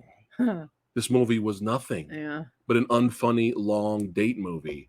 Yeah. I'm gonna go F+. Oh. I'm going F+. Yeah. Fuck this movie. Can't argue. All right, we're moving on, guys. Yeah. We are moving on. All right. Man, we're on a roll tonight here.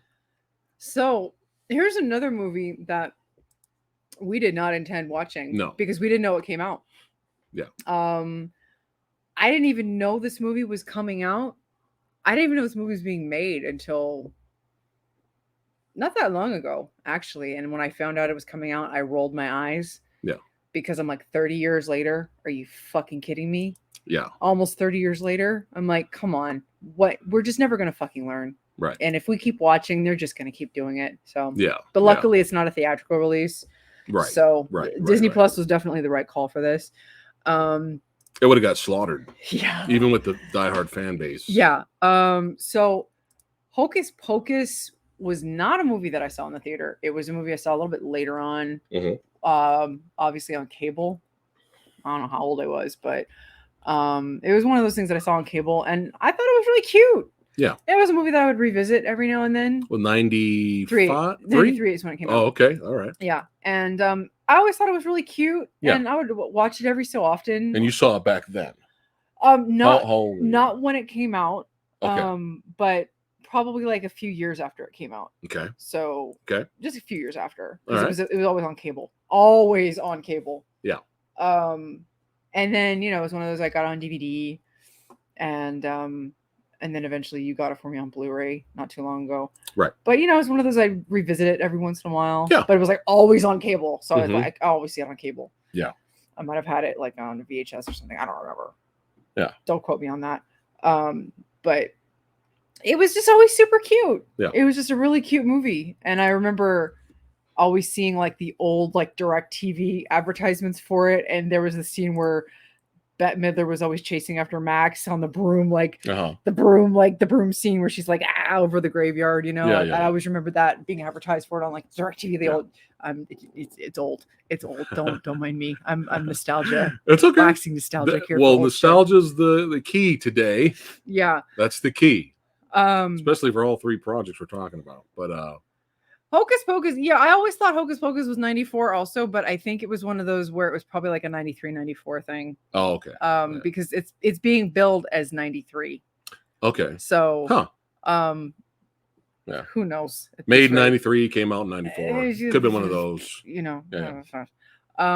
Potato. Maybe it's one of those where it came out in like a 93, early 94 thing. I don't know. Well, let's get to the meat. So when I saw the trailer,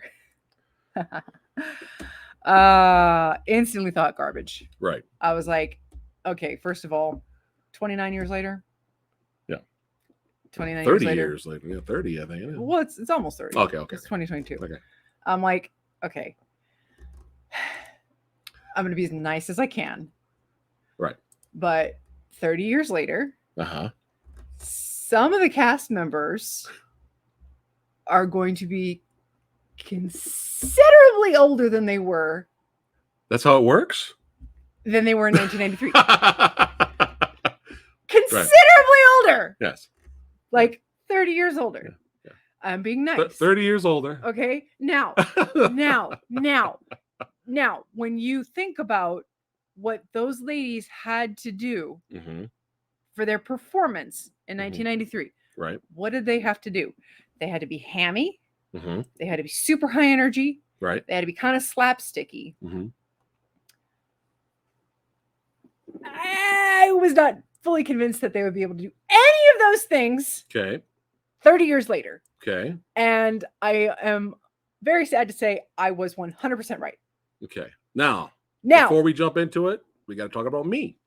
Yeah, it's my show too. Go. I wasn't finished with my trailer out. Okay, go ahead. The rest of the trailer looked like shit. Okay, that's it. All right. So I was like, you know what? Fuck it. Let's keep this shit-eating hot dog wiener schnitzel driving through rolling adventure. We watched the Munsters. Let's keep it going. So I knew, she was a fan of the first movie, and I bought her the Blu-ray. I thought I seen the movie. I thought I saw Hocus Pocus, but it was probably a long time ago. I thought I seen it. I don't think I apparently I didn't, because I didn't remember anything when we watched it. But really, I was like daring her, because I was like, you want to watch it to see how bad it is. So right after the Munsters, I was like, let's go watch Hocus Pocus 2 Electric Boogaloo. And we were getting ready to start it, and she stopped it immediately. She's like, we can't do it. You have to watch the first movie first. And I'm like, you sure? She's like, yeah, you got to watch the first movie. So that way it's perfect, just perfect experience to go from the first movie right into the second movie's tragedy. So Samurai Guy, I'm happy to say, actually, I'm really surprised. I enjoyed the original Hocus Pocus. I didn't think it was fun. It was over the top. I didn't think I was going to enjoy that movie as much as I did. Even little Thora Birch in that movie was hilarious. And all three of the witches were making me laugh because they were so over the top, but they were kind of reminding me of like a female Three Stooges. You even had the one actress barking like Curly in that movie, but it was just classic 90s, but it was a fun movie. I actually enjoyed the little, fish out of the water moments that made me laugh in the film. It's not a perfect movie, but I was Samurai Guy was surprised. I liked it as much as I did. I thought it was a fun flick. Then I said, well, let's now we've done it now. Let's pop in the second one. And oh boy. Now before we talk about the second one, let's get this out. Let's get this out in the open here. For those of you out there that are die-hard motherfucking to the end, die-hard fans of the original Hocus Pocus, and you've been waiting for almost 30 years for a sequel. You have been waiting for so long, and then you finally watched it and you enjoyed it. We are happy for you. We are happy for you. The rating, I think, for this is actually a lot higher than we expected it to be. But that means there's a fan base, there's a cult following, and a lot of people enjoyed the film. So for those of you that are watching this right now, for those of you that are watching and you enjoyed it, we are happy that you guys liked it, but we have to be honest. Good for you. I wasn't going to be that way about it, but okay. But yeah, if you guys liked it, we're happy for you. But we have to be, it's our channel. We got to be honest. It's just our opinion. This is coming from somebody who was a fan of the movie.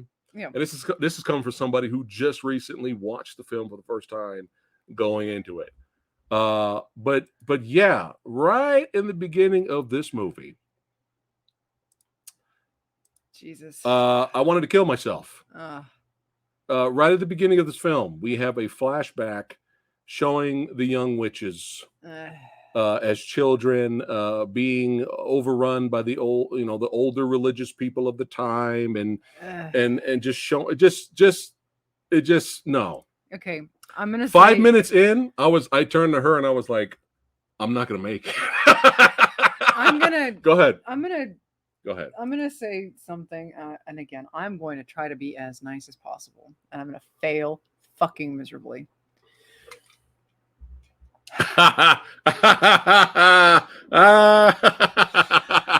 Exactly, Eric. Exactly. Yes. I am in the minority here. Okay.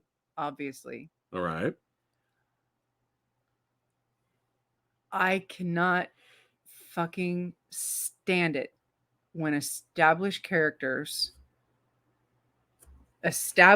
adult characters have to be portrayed in flashback later on in films by precocious children to show some kind of backstory. Like adult characters that we've seen in a movie prior. Mm-hmm. They want to show their backstory in some way. Mm-hmm. And they want to show something that happened to them in the past because, we're just clamoring to know their backstory. Yeah. And so we got to show something cutesy and funny. And isn't it so goddamn adorable? Isn't it just so hilarious? We found these 3 actresses or actors or kids. It doesn't matter if it's a boy or a girl. It does not fucking matter. I don't care. Okay. I've seen boys do it. I've seen girls do it. It does not matter. All right. But, isn't it just so goddamn funny? Because, what is it? Ace Ventura's done it. Dumb and Dumber's done it. Like, Nutty I don't know. Like, it's been done. Tons of characters have had this done to them. Yes. Where isn't it just so funny that little kids have been hired to act like adult versions of these other actors? Isn't it just so funny? It's just so cute and precocious, and they're just doing such an amazing impression of this actor or actress. It's just so funny because kids. Yes. Because kids. Yes. Now, some people get off on that. Right. Some people just think it's the funniest goddamn thing they've ever seen because kids. Right. I do not fall into that camp. And to see this and have to sit through it for nearly 20 fucking minutes was insufferable. Yeah. And I was starting to worry that this was going to be like most of the fucking movie. I was really starting to worry like this was going to be like 30, 40 minutes because it was running on for goddamn ever. Okay. And I was almost starting to rock. Like it was like, oh. But it's It's okay though. It's okay. There's a light at the end of the tunnel. Because for what we thought was going to be majority of the film until the adult version showed up, it's all right because the movie actually gets better when we're introduced to Bland, Blander, and Blandest. So yeah, Bland, Blander, and Blandest are our protagonists that we follow throughout the film, and we could give no shits about these characters who did not struggle at all. And everything was pretty much given to them. You notice throughout every issue that you think they were going to be in danger, they easily, oh hey, it's in my pocket. They easily just got out of it. These characters never learn anything, and they never struggle at anything in this film. To the point where Blandest on the far right, she came back towards the end of the movie, and I think you said, "Who is that?" You're like, who are these characters? That was your response. It was when Blandest, because Blandest was gone for a long time in the film. We were more following Bland and Blander. Okay, it was. I knew who she was. But I get what you're trying to say. Okay. Yeah. The characters in this movie. Characters? Okay. The thing about the original film is, it's a very simple plot. Okay, you have a guy, his little sister. They have just moved to this. They've just moved to Salem from California. Yeah. They're the older kid, Max. He's a teenager. Mm-hmm. He's being bullied because he's California. He doesn't believe in the witches and all that. Right. And he's too cool for everything. And he doesn't like where he lives because he's just got taken away from all his friends and blah blah blah. Teen angst. Okay. Right. Very simple. Mm-hmm. Okay. He doesn't like where he is, but he meets this girl. And he wants to get with her. Right. But no, he's got to, he has to take his little sister out for trick-or-treating. So they go out trick-or-treating. He meets up with the girl again. They go to the old Sanderson house that used to be a museum, but it got shut down. And they find the candle. They light the candle. And they reawaken the Sanderson sisters. Very fucking simple. Right. You know who the kid is. You know who the little girl is. You know who the love interest is. Right. Very fucking simple. Right. This movie takes these two characters and they infer that there's this third character that, they've got this past. And, there's this problem and drama with all three of them. Don't give a shit. They don't get along anymore. And, they don't hang out anymore. Yeah. And it's like. For a second, I actually thought we were watching Resident Evil on Netflix. For a second, I thought, I thought that they were love interests. I thought the one girl I did too was in love with the other girl. Yeah, Blandest was in love with Blander. I thought Blandest and Bland was like in love with each other, but she was in a straight relationship and in denial with her lesbianness. And I thought, whoa, Disney, are we finally going there? Like we've been hinting at it for years, but we've been too cowardly to do it. Yeah. But no, we weren't doing that. We were just doing we just don't have time for each other anymore. And that's where we ended up going by the end of the movie. Right. But it was just like by the time they all three get together by the end, it was just like so much dumb shit had happened by the time that they all got together. And it was like there was so much bickering. I was checking out watching this. I actually was kind of dozing off, I'll be honest. And then I was just like, no, because I don't want to turn the movie off and then wait the next day to finish it. I was like, no, we need to kill this now. So I woke up. Yeah. And I'm like, all right, let's do this because I don't want to watch this tomorrow. Yeah. But I was checking out, man. I really was. Yeah. And again, it's like the first movie when you're introduced to the Sanderson sisters at the very beginning of the movie, it's they're enchanting kids. They kidnap this one little girl who's the sister of Thackeray Binks. They kill her. They enchant Thackeray Binks, and they. Oh, you're talking about the first movie, right? The first movie. They turn him into a cat, and the town captures the witches. And just before they kill them, Winifred casts the spell on all of them and say, we're going to come back at one point. Somebody's going to light this candle, and on the grounds that we die on, we're going to come back as soon as they light the candle. Boom, simple. You guys heard that, right? Little girl gets killed right in the beginning of the movie. Right. In the original. Well, in the Disney movie. By the end of the movie, she gets killed. By the end of the movie, they suck her soul, and that's it. By that's the a end wrap. of the movie, the candle's power only lasts until sunrise of the next day. Right. So by the end of the movie, the sun rises, the candle burns out, and they turn to dust and they die. Right. Well, in this next movie, they just reforge some rando that's reinstated the museum. This guy. He just reforges the candle. He reinstates the museum. He's reinstated the museum. He reforges the candle. The book taught him how to reforge the candle. He gives it to these two girls who have been practicing witchcraft since they were little girls. Like, there used to be 3, but now Blander, and Blandest, they've split up and they're now just a duo. Yeah. And so they only practice witchcraft together now, the two of them, Bland and Blander. They only practice witchcraft together. He gives them a candle on Bland's birthday.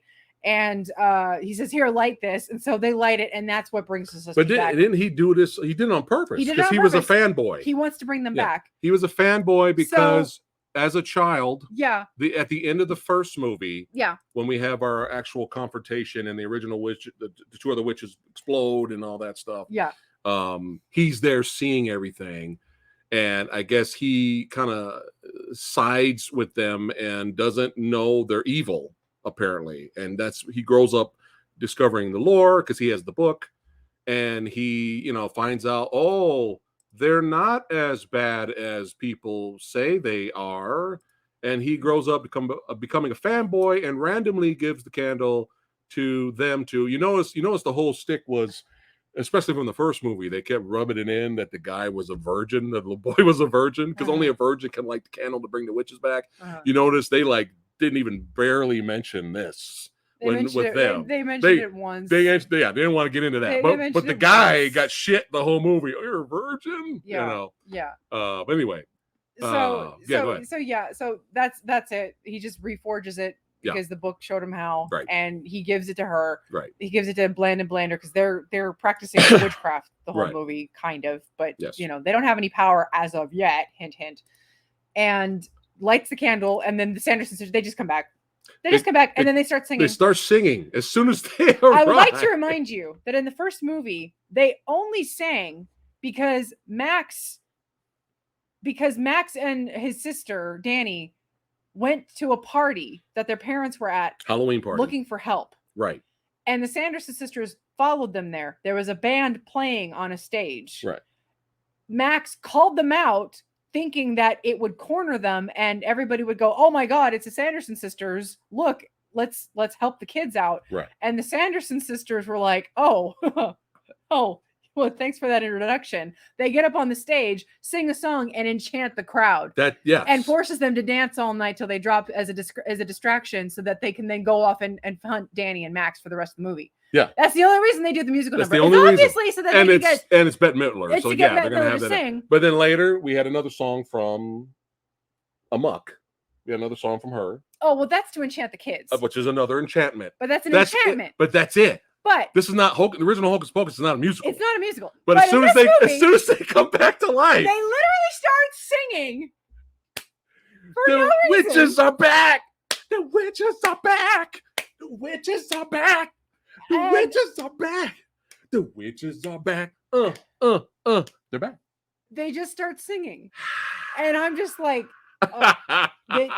do they remember? Do they watch the first movie? Did they realize that there was a reason? Or am I asking stupid questions now? Never mind. I just answered my own stupid question. I did ask a stupid question. I retract my stupid question. And at one point they try to excuse their stupid script writing by one of the girls running away and asking, "Who are they performing for?" And Sarah Jessica Parker, her character's name is Sarah, pops up in front of them and goes, "You," and singing for you, blah blah blah blah blah. But yeah, just the movie, it's one of those member-berry movies. It's bland, as you would expect. It's a member-berry movie, but not even clever or entertaining, like insulting actually. And I just watched the original and I'm watching this movie, I'm like, dude, what the fuck? There's this random scene in the original where Sarah Jessica Parker, because she's loopy, she's not that smart, her character, so she's just hanging from the gate and just while the other two are bickering and arguing.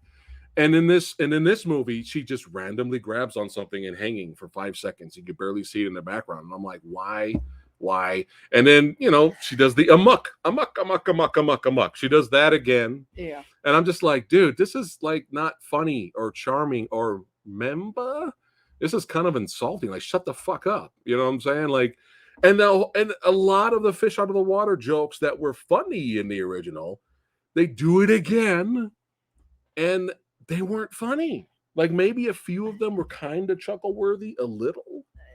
But I'm just sitting here like, we did this already. And then poor Doug Jones. We did this already. Poor Doug Jones. Doug Jones he played a zombie in the original, and he's fucking great. Billy the Butcher. He's a great character. So they bring him back. And he did. You know what he did? You know what Doug Jones should have just been? You know what he should have been doing the whole time? I felt like Doug Jones should have been at the breakfast table eating fucking cereal with Grandpa. Because what was the fucking point of bringing him back? They bring him back, and I've been asleep this whole time. Like they brought me back to life in 1993. But they never put me back to sleep, like basically put him back to death. So I've just been awake, asleep in my grave for this whole time. So he just so basically the spell that the Winifred sisters need calls for the blood for the head of a former lover. So Winifred's like, oh, we'll go get Billy the Butcher. They tell the new henchman that they have. Right.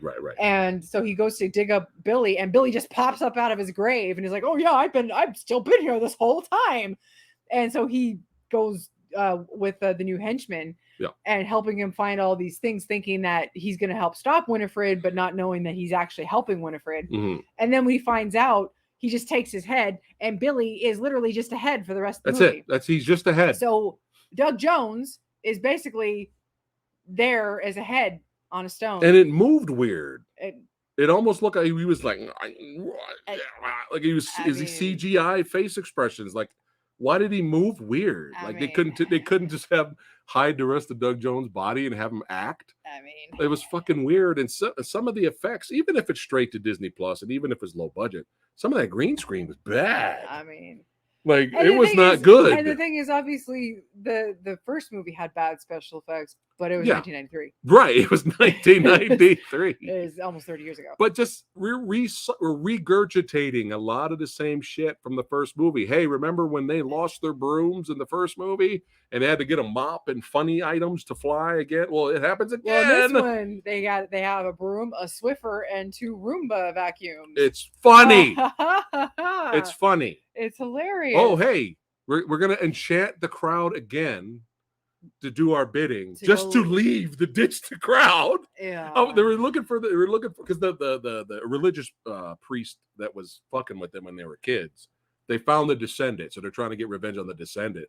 And so they have another song again. They enchant the crowd again. And the whole point of that scene was to have the crowd look for the mayor or whatever the fuck he was. And they find and then him. they ditch the crowd. They find the mayor. So they're making that whole scene pointless. No, they find him, and then they're like, oh, what were we doing? And then they just walk away.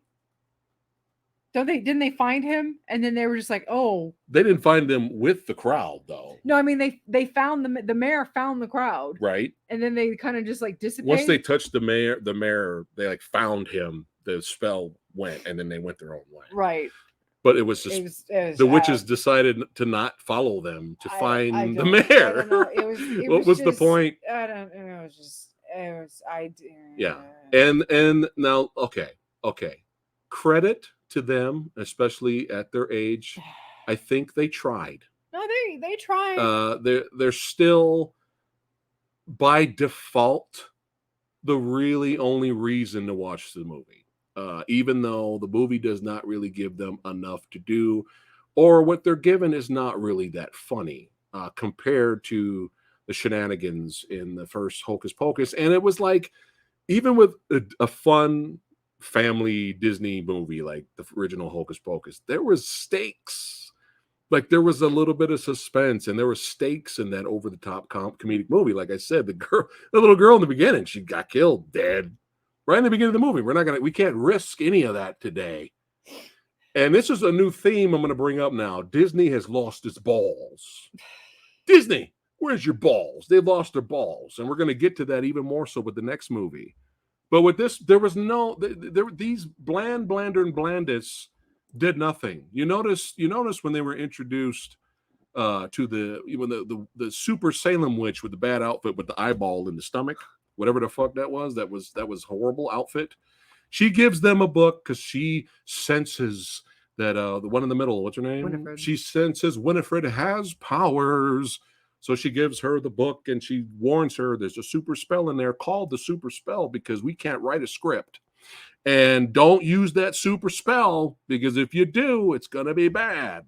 Wah, right? Well, at the end of the movie. And even the book doesn't want to let her, the book won't let you do it either. Right. At the end, I think that was the only kind of chuckle worthy of that scene in the second film was the book kind of fucking with her. But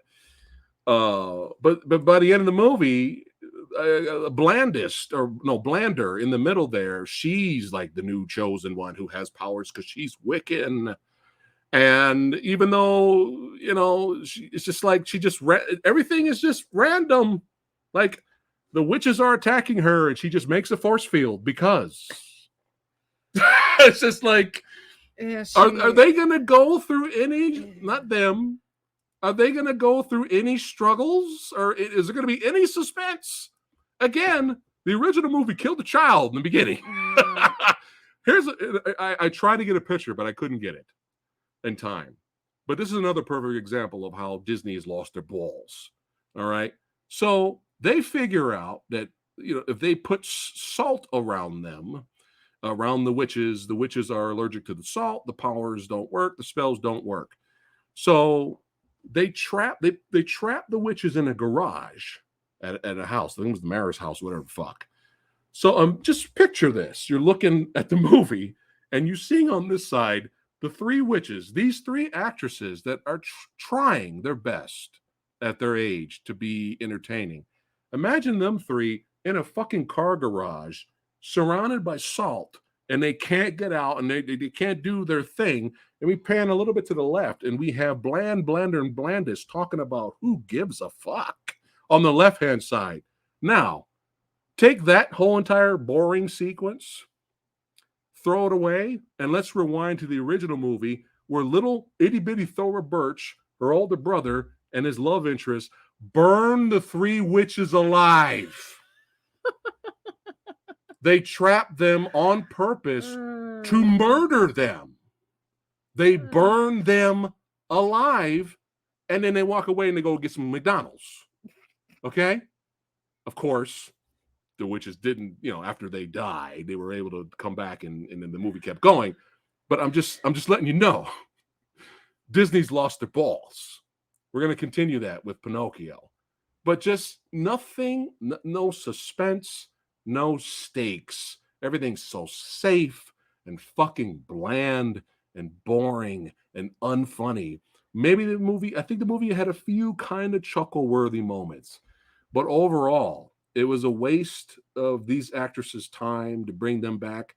They probably had a great time, and they were probably happy that they finally got a chance to do the sequel. But Doug, just wasting him. And even a waste of this actor here, who I actually like. We like this actor. Waste of him, and we loved him in the horror comedy. This is an extremely underrated horror comedy that you guys need to check out. And believe it or not, this is actually based off a video game. So technically, this is an awesome video game film. Werewolves Within. Just watch this movie. Fuck Hocus Pocus 2. It's sad. This is not as bad as Munsters Revenge. And believe it or not, this is actually not as bad as the Munsters. Yeah. But Disney, they're not going to listen to us as many times as we say it. But this needs to stop. Kind of going off of what you said earlier, where we're taking these. We like these characters because not them, not Blander and Blandis. We like these characters because they're fucking evil, because they're fun. Yeah. That's the fucking point. So what do you do in modern age? What do you do in the modern age? Once again, you take three established characters that reveled in their villainry back and it in was the day. Fun to watch them. That's the point. And so what do you have to do in the modern era? You have to make them empathetic. Yes. You have to make them sympathetic. You take them and what's their motivation? What's the motivation now? Oh, well, Winifred was just trying to protect her sisters the whole time. What did she spend the whole movie doing in the first movie? Beating the shit out of her sisters because they irritated the fuck out of her. And no, sucking children's souls. No, it turns out be younger. No, it turns out she just loved her sisters a lot. That's her motivation the whole time. Yeah. And so, well, what happens in this movie? Well, she finally gets what she wants in the super duper powerful spell. She gets to be she gets to have the ultimate power. Right. Well, the power is meant to be shared with the coven. And so she for a second, all 3 witches finally get powers, but the cost is that the other 2 witches turn to dust and she loses her sisters. And that makes Winifred sad. Yeah. So Winifred loses her sisters and she starts to cry. It's like you gain the power, but you lose something. That's and she goes, I didn't want this. I didn't want to lose my sisters. I love my sisters. I love my sisters the whole time.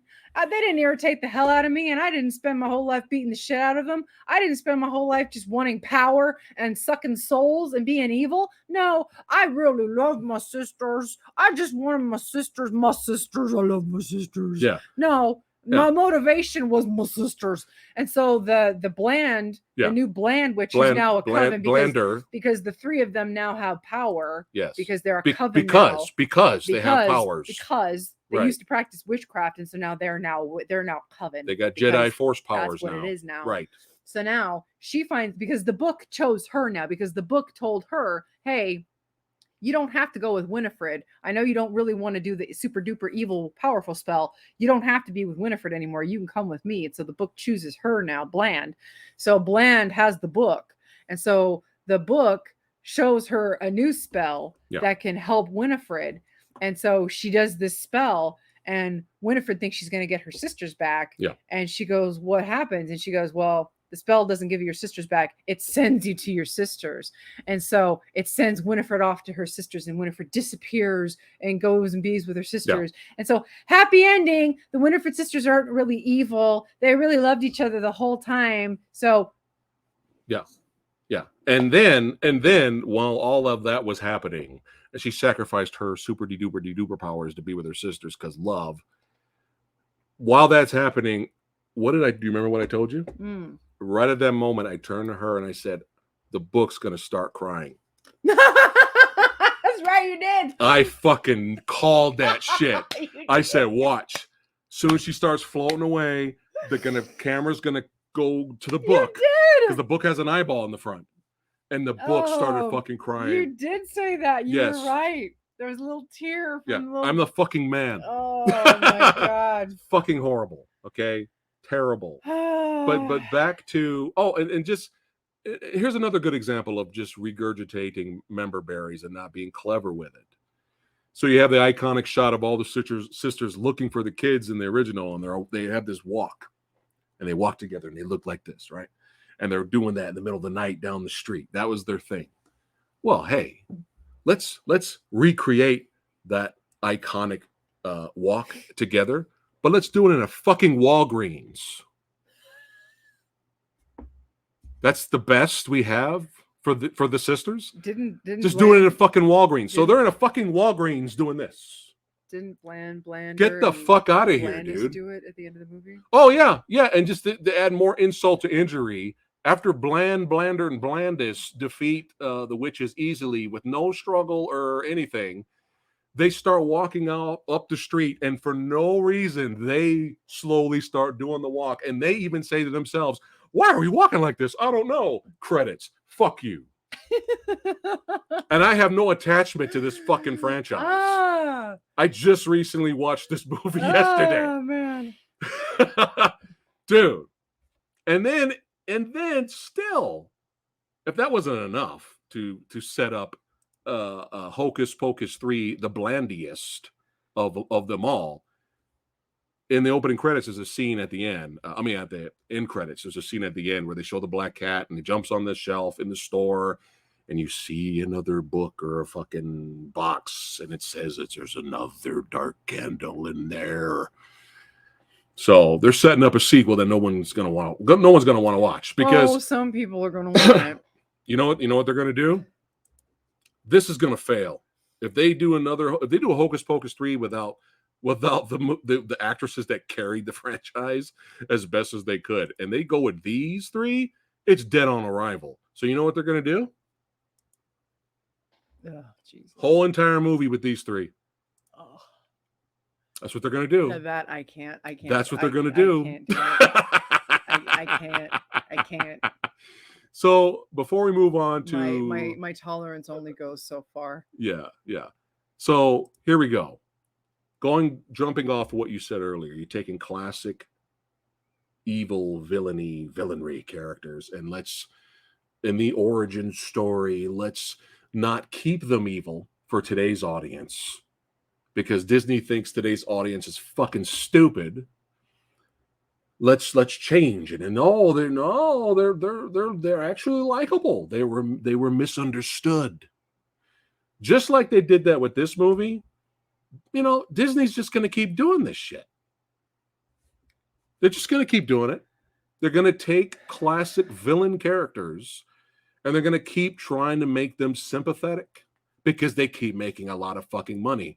And guess what's right around the corner? All my beautiful, sexy badasses. Guess what's right around the corner? Yes. Mufasa movie is coming. An origin story of Mufasa. You did not know this. You didn't know this? I've just broken Lady Phatblood. I thought she knew this, guys. I thought she knew this. Yes. Oh, what are you doing? You okay? Oh, she's holding a little pinhead Funko Pop. It's all right. It's gonna be okay, baby. That's all right. We're here. Movie Dojo Army's got your back. Yes, because one of the greatest Disney villains of all time. Let's make an origin story and show him and why he's just misunderstood. No, Mufasa. No, Mufasa is the king. What's up? Mufasa is the king. Oh my God! That makes even less sense. I'm sorry, guys. That makes even less sense. I'm that annoyed with Hocus Pocus 2. I don't know why. I was just like, oh, another Disney movie. Fuck you. But to your point. Sorry, guys. To your point. I can admit my wrongdoing. Sorry. I don't know why I thought that was like some bullshit. No, but I thought that was like another villain. Yeah. To the point, though, Scar would be in that because they grew up together. Right. Well, it is an origin story. That's so fucking stupid. Sorry, guys. Disney, you know what? I blame the...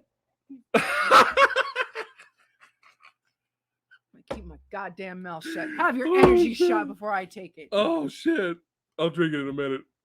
I'm sorry, guys. I was that annoyed. I'm gonna go fill it up when I'm. I was that annoyed. I just saw this and I was like, because I'm already angry. I'm tired of these origin story movies, and I totally just fucked up the names. Who asked for this? Who asked for this? Oh, Eric, there you go. Eric's got jokes. It's a classic joke, though. Yeah. So anyway, I'm still glad I brought it up because it just shows that Disney doesn't know what they're doing. But yeah, I'm done talking about this, and let's keep going about Disney losing their balls. Oh man, that was fucking funny. Even when Samurai Guy botches, it's funny. Yeah, let's go ahead and rate this. Not as bad as Munsters. I'm still giving this shit a D. Giving it a D? This is one step above the Munsters just because it was stupid. It was pointless. Yeah. It's not the trash I was expecting. Thanks for the super chat, Nate Dogg. Thank you, man. He said woke Hollywood sucks. It's not the trash I was expecting. Like, this could have been so much worse. Like, so much worse. Yeah. But it's nothing. Yeah. It's nothing. It's harmless. It's just fucking annoying. Just like fluff. yeah, I'm nostalgic for the first movie, and I admit I could totally. It's fun. I admit I could totally be looking at this through rose-colored lenses. Yeah. I can see why the first movie is nostalgic and cult classic status. Right. I cannot see this movie being a cult classic in 30 years. 30 years from now, you may prove me wrong. You don't see people dressing up as blander, and blandest? I'm saying 30 years may prove me wrong, and people could be popping in this movie. Yeah. Oh, well, now I'm really glad that I brought up Mufasa and totally mixed up the names, because Disney claimed that it will be like Godfather 2.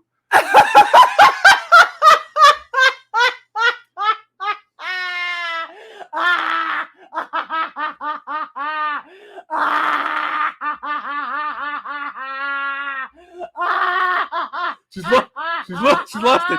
NSG, what did you do, NSG? NSG, what'd you do?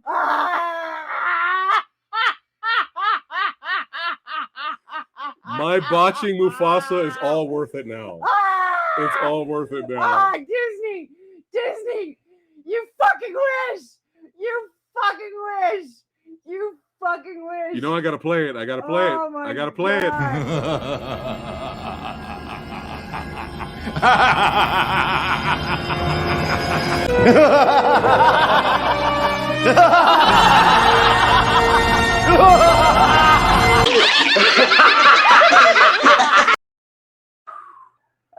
All worth it. All worth it. Yeah. And Obi-Wan was like Logan. Yes. Yeah. Obi-Wan was like yeah, it's exactly like that. Yeah, absolutely. Oh God. Are they getting De Niro for this? Oh fucking hell. Yeah, all worth it. All worth it. Thank you, NSG. Thank you for sharing that. But yeah, you know what? You're giving it what are you giving this a D? You're giving this a D? Yes. I'm giving this a D minus. D minus. Oh no. And you know why? Fucking hell. You know why? The fandom deserves better. The fandom that has supported this, the fandom that's made this a cult classic, deserves a better movie. And yeah, D minus for me. Woo! Oh man, we got some good stuff tonight, man. We are getting into it here. But yeah, we're done with Hocus Pocus. We're done. I think there was something else I wanted to say. I'm trying to remember, but I can't remember right now. Oh, last thing. Getting exactly what they want. Last thing. Maybe that's what's happening. What? This is exactly what everybody wants. They want bland? Yes. They want bland and safe. Yes. Okay. Yes. But I'll end it with this, and then we'll go to another botched Disney nostalgia trip. I could see people enjoying Hocus Pocus 2. Obviously, we've seen some of the scores are very high, and I'm glad they enjoyed it. But this seems to be a trend recently, and I'm kind of tired of seeing it, but that's just me. My opinion doesn't matter. But I think all of you guys out there, I think all of you badasses, I think you guys deserve better. And I think this new trend of, hey, it wasn't that bad, being praised upon like the 5 out of 5 stars. Hey, that was okay. It was all right. It wasn't that bad. 5 out of 5 stars. That trend, pray. That trend needs to stop. Just because something is fine and it's not as bad as you thought it was going to be, doesn't mean that particular project deserves to be up there with the fucking movie gods. Okay. Ooh, Eric. Because Eric. What? I like that. Because if we're going with that route, then give me a good example. Give me another one besides Prey. Give me something else. Oh God. That means Terminator Salvation is a 5-star movie. Terminator Salvation, if that came out today, 5 stars. Yeah. A+. No. Terminator Salvation comes out today, better than the original. Higher score on Rotten Tomatoes than the original for the first 2 films. That seems to be the vibe I'm getting recently. And I don't think it's right. I really don't think it's fair. Yeah. I think if you legitimately love that movie, and to you personally, you love that movie and you think that movie's 5 stars, that makes more sense than people giving something a ridiculously high rating for something that was fine because it didn't insult them that much. No, that needs to stop. So yeah. All right. What did Eric say here? Hold on. Eric said, "In the land of the blind, the man with one eye is king." Thanks, Nate, for another super chat, man. I appreciate it. I like that. He says, Hocus Pocus is a good movie. Second movie sucked. No, I like what Eric said. Eric says, in the land of the blind, the man with one eye is king. King. Gotcha. All right. All right. Here we go. Let's keep going here. I'm not ready for this. No, we gotta keep going. I've got nothing. Okay. This doesn't even have to be that long. It won't be. Okay. So this is kind of the opposite for me. Yeah. I watched. So can I steal some of your water? My throat's gone. I don't have much left. Me neither. Right. So Pinocchio. I didn't watch it as a child. I can't remember ever watching the movie all the way through, to be perfectly honest with you. 1940. Yeah. Old school. I never watched it as a kid. I probably did see it all the way through at some point. Yeah. Not attached to the story, not attached to the movie at all. I can appreciate it from an animation standpoint because of its age. But I don't particularly like the film. I don't hate the film. Yeah. Listen to what I just said, because some people take my words and they don't listen to what I say. When I say a movie is deeply flawed, but I enjoy it for what it is. That's called honesty. This is what they hear. Oh, so you didn't like the movie. What did I just say? I said the movie is deeply flawed, but I still enjoyed it. Yeah. Oh, so you hated it. Motherfucker. Listen to what I just said. Okay. Yeah. I didn't love the film, but I didn't hate it. But I can appreciate it. Right. Did you hear me? Right. I appreciate it. Right. But I don't have any attachment to it. Mm-hmm. So, having said that, right, I cannot understand for the life of me what people's fascination and excitement is for this string of Disney live action remakes are, when every time a trailer is announced or an upcoming project is announced for these live action remakes, so many people are like, oh, I'm so excited. I'm like, just go watch the original. Right. It's just go watch the original. They're shorter. They're more interesting to look at visually. They're vastly more entertaining. Yep. You know, most of the time from what I've seen, you know, even though I don't care for Sleeping Beauty. I don't care for Cinderella. Most of the classics I've never really seen. I don't really, you know, subscribe to as a child. But you're a fan of Beauty and the Beast. Yes. Yeah. But you know, like Lion King, you know, Mulan, you know, Tarzan, all the old. Do you like Mulan? Mulan? Yeah, I didn't know you like Mulan. Oh, I'm thinking of Pocahontas. No, I didn't. I'm sorry. I think I've seen Pocahontas, but I didn't really. Yeah, Mulan's fun. Yeah, I like Mulan. The animated movie. Yes. It's fun. When The Little Mermaid came out, I liked The Little Mermaid, but now I don't care. But when I was little, I liked The Little Mermaid. I admit it. But now it's not my. We destroyed the tape. Yeah. Samurai Guy got 4 sisters. I had the clamshell. I had the clamshell with the dicks on it. Yeah, I did too. We should have kept that. And yes, that was the thing. That was the thing. There was a dick on the front of the cover. There were several dicks on the cover. See, I told you Disney lost their balls, you know. So hashtag put the dick back on the cover. Yes. Hashtag give me the dicks. But having said all of that, the movies. Here's the thing. Oh shit. The original songs sound better. The voice acting is better. The animation is beautiful. The animation is gorgeous. It's visually stunning. Yeah. Like the colors are brighter. It's better to watch. It's shorter. It's more fun to watch. It's just a better overall experience. Yeah. The movies, they're longer. The new songs that they add are horrible. They add nothing. The new characters that they tend to add, the new plot points that I've seen. I haven't seen all of the live action remakes, but the ones that I have seen, they add nothing. Yeah. So in my opinion, to me, I don't understand the appeal. I understand Disney's appeal. They want the money. They get the money. This is why they keep doing it. I know why Disney does it. Yeah. But the people that enjoy these things, I'm sorry. I don't understand your point of view, and I'm not knocking you. I just don't understand it. I think I'm gonna take a shot at it. It's nostalgia. They grew up with the animated movies, and they take their families to see these films. They watch these movies, these live action versions at home with their families. It's nostalgia. They're having their kids watch the live action movie, and everybody has a good time. That's why Lion King made so much money. That's what it is. But for me, it's like it doesn't make them good movies. But for me, yeah.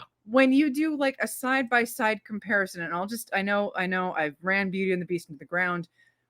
Check on our review. When you do a side-by-side comparison, just the colors alone of Beauty and the Beast and the designs alone of Beauty and the Beast, there is no comparison. You have a lively, beautiful, like fun to watch, fun to look at, striking thing to look at. Yeah. And you have this bland, uninspired, just ugly, just boring, toned down, monotone looking piece of filth on the right, which is the live action version. And to me, that's what the live action versions are. And they're only getting worse. So for me to have absolutely no attachment to Pinocchio. I do, but yeah. Okay. And it's funny. It's funny you brought that up. This is the total opposite of Hocus Pocus. It is the total opposite of Hocus Pocus. To go in and have no expectations, no attachment. Yeah. And within 10 seconds, know you're in trouble. It's an amazing thing. It's an amazing feeling. It's fascinating. And I think we both knew we were in trouble within the same amount of time. Right. When as soon as Jiminy Cricket opens his goddamn mouth, like as soon as the Disney thing, like the Disney thing, because he starts in on it like right away. Hello, everybody. Welcome to another live action Disney movie. Welcome to another live action cash grab. Live action cash grab. And guess what? We got your money. That's right. You paid for that Disney Plus. The only reason you watch this right now. We got your money. But yeah, Jiminy Cricket in the original film, when I watched it as a kid, you know, I just didn't instantly want to step on him. I didn't instantly want to step on him. I wanted him to die instantly. Like I was like, oh fuck, we're in trouble. This movie is fascinating to the point where I said to her, I'm like, man, the look of this movie. I've never seen a movie look so expensive and extremely cheap at the exact same goddamn time. That's what this movie is. It looks expensive and cheap at the same time. That's a feat. That's pretty impressive, I might add. But yeah, I grew up with the film. I haven't seen it in years. But yeah, I liked it when I was a kid. The donkey transformation sequence when I was a little samurai guy, that kind of freaked me out. I was like, oh my god, what the fuck's going on? You know, we got a little kid yelling for his mother. Yeah, and then you see it. It's implied in the shadow, and it's in silhouette. Yeah, it's almost in silhouette. Yeah, he's a little kid crying for his mom. It's like, yeah, that would scare any little kid. Yeah, and Pinocchio's face, he's like, what the fuck is going on? But yeah, this movie is a perfect example of we're just keeping that level of generic, bland, and safe. There's nothing. It's just fluff. And it's just, why bother? And, you know, just nothing visually impressive at all, you know. And it was funny, you know, the legendary Rick Myers, he was on our stream yesterday, and he was giving his thoughts on the film, and he brought up the fact that we have a scene where Pinocchio's fascinated with a pile of shit, flies going around it, and he's like there for like 2 minutes, fascinated with a pile of shit. And Rick Myers is like, is the director trying to say something about his own movie? But this is Robert fucking Zemeckis. This movie's so bad, I don't want to hear shit about fucking Beowulf. All right? I'm like the only guy that likes Beowulf. Everyone hates that fucking movie. I don't want to hear shit anymore after this fucking shit. But yeah, I mean, we spend, it feels like an eternity. We're introduced to Geppetto's house, and it's just an eternity. I feel like we're never gonna fucking leave his house. Feels like we're in there for like 35 minutes. We're given this backstory of he was married. It's implied he had a kid, but he died. And none of that was in the original. He was just a lonely old dude. Always wanted a son. Yeah, and that was enough. That's it. That was enough. Simple. It seemed like the original movie, because we went back after watching this. Do you know why? Because the whole time I was watching this version, I was like, I don't remember that happening. Yeah. I don't remember it happening that way. Yeah. Bullshit. It did not happen that way. That was the whole. And then afterwards, because it's the original still on Disney Plus, and I'm surprised it's not edited. I am stunned. The original cartoon movie's not edited, and we'll get into why. Yeah, we're surprised. But go ahead. Yeah, it was amazing how things happened in the original, and again, it boils down to barely an hour and 20 the original versus about 2 hours runtime. It felt like 3 hours. Yeah, unnecessary, and things happen so quickly in the original that are so much more effective. Yes, in the animated version. Geppetto, he's lonely. He makes the little boy. He makes a wish, and the blue fairy comes down, makes Pinocchio, alive, and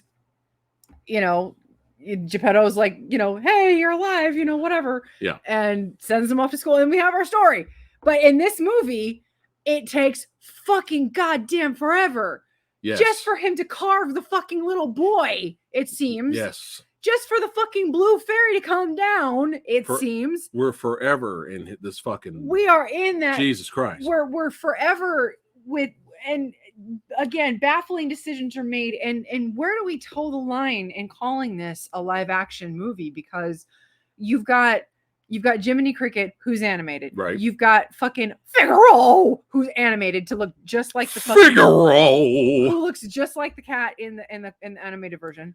You've got most of the other animated characters that look just like the animated version. Pinocchio, obviously animated. Yeah. You've got the fox. You've got the blue fairy. You've got Geppetto, and you've got Luke Evans, and you've got some of the town folk that are real. Yeah. And then everything else is fucking fake. So where do you get off calling this live action? Yes. Again, it's like, why do you make some things look just like the fucking animated version? Well, technically, a lot of people say Lion King's live action, but it's like, not. It's CG animated. It's like, no, it's fucking not. The whole goddamn movie, that whole movie is animated. Yeah. So shut the fuck up with that. That's none of it is. Oh, hold on.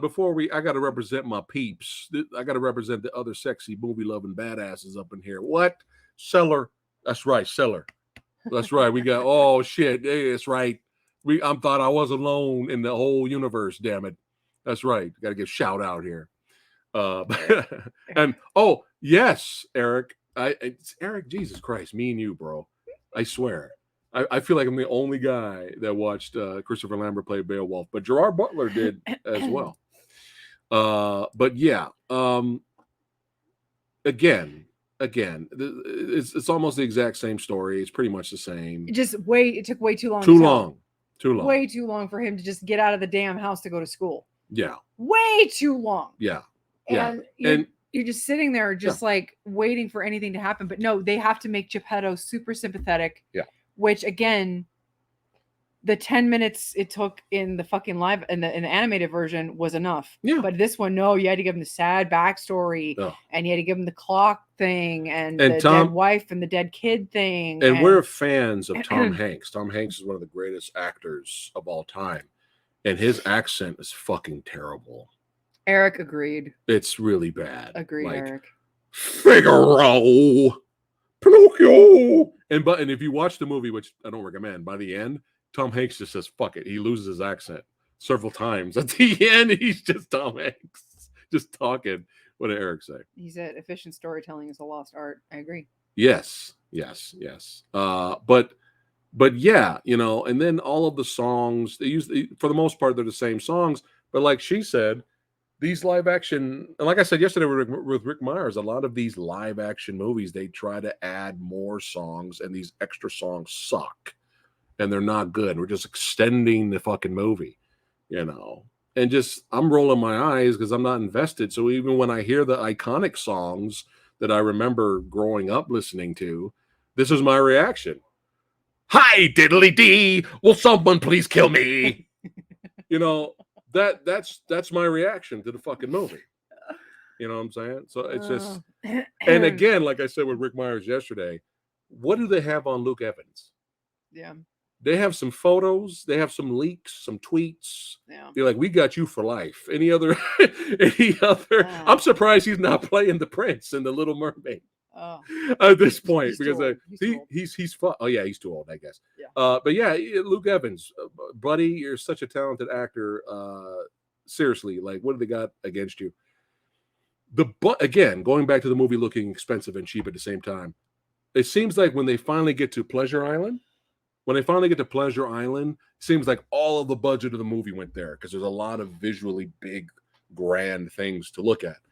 And this is where me, fan of the original, I'm like, bullshit. Here we go with Disney losing their fucking balls. And it's sad. It's sad when Disney, of all things, it's just we don't want to offend anyone. And I get it. 1940, it was a different time. I get it. There's a Flintstones cartoon. I mean, Flintstones old, black and white commercial back in the day. And he's talking about smoking cigarettes. Winston cigarettes. My doctor said that, pregnant women need to smoke. It relaxes the fetus. Right. Like, I get it. It was a different time, but it's still sad to see. And a lot of these, I had to go back to the original movie. I'm like, wait a minute. And I knew I wasn't incorrect. I was like, it's just so bad. And here's a good example of what I'm talking about with Disney losing their fucking balls. All right, here we go. So he goes to Pleasure Island, and the whole thing of him trying to become an actor to get known and famous, that goes awry. He meets up with this one-legged girl, or something's wrong with her fucking leg. Did you think something was missing from the movie? How about a pointless character that has a bad leg who wants to be a ballerina? So she makes a puppet that is special, and the puppet dances, and she sings a song with a puppet, and the character disappears from the movie just to show up later for one scene. Yeah. And that goes absolutely nowhere. Did you think that would add to the film?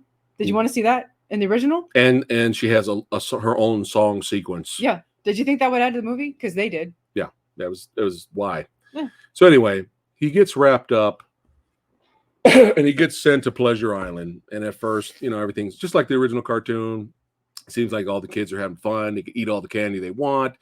They can do whatever they want. There's no bad adults there, right? They can do what they want. And then Luke Evans in disguise is basically he changes them into donkeys and uses them pretty much for slave labor. That was in the original. And it's kind of similar here. But, you have a kid turn into a CGI donkey. Nothing's frightening about that. Nothing scary about that. But here's what I'm talking about with Disney losing their balls. As soon as we get to Pleasure Island, I was like, wait, hold on a second. Hold on. So when we went to the original, there is, I mean, you can mention your favorite one. There is, they're basically, all the children are basically handed beer and cigarettes, right? So check this out. So to not scare the shit out of adults, they play it safe. They constantly remind you in this entire sequence that Pinocchio and the kids are drinking root beer. They're drinking root beer. They had to say it like 5 goddamn times. There's a scene where they're on, Pinocchio's like on some kind of roller coaster thing, and there's another kid coming the other way, and he goes, give me that root beer. Kids don't talk that way. You know what kids do? This is what kids do. That's what kids do. But they want to hammer it in. They want the parents to panic. Give me that root beer. It's root beer. Give me a root beer. And I was just like, that sums up Disney right there. Give me that root beer. Scared. Just scared to, they don't want to offend anyone. They don't want to imply anything. They don't want to apply anyone. No drugs. There was no cigarettes. No cigarettes. No implied drug or alcohol use, which is what you don't want your children to do. Yes. You don't want your children to be drug users. That was the point of Pinocchio was you drink and you smoke, you're going to become a jackass. That's the whole point. That's the point. But no. No. Give me that root beer. And in this version. Give me that root beer. In this version. Yes. It's not smoking and drinking that leads you to become a jackass. It's bullying. Bullying. And calling people bad names. You're stupid. Yeah. You're ugly. Okay. This is a scene. Listen to me. There's a section on Pleasure Island. Listen to me. Where kids go up on a mic and they insult other kids. I'm not gonna say that bullying is not. I'm not gonna say it's not that it's not a serious issue. Okay. Yeah. It's not that bullying is a good thing. Bullying is bad. Yes. Yes. It's obvious that obviously you don't want your kids to be a bully. You don't want your kids to be an asshole or be bullied. Yes. Okay. Yeah. Nobody wants that. Right.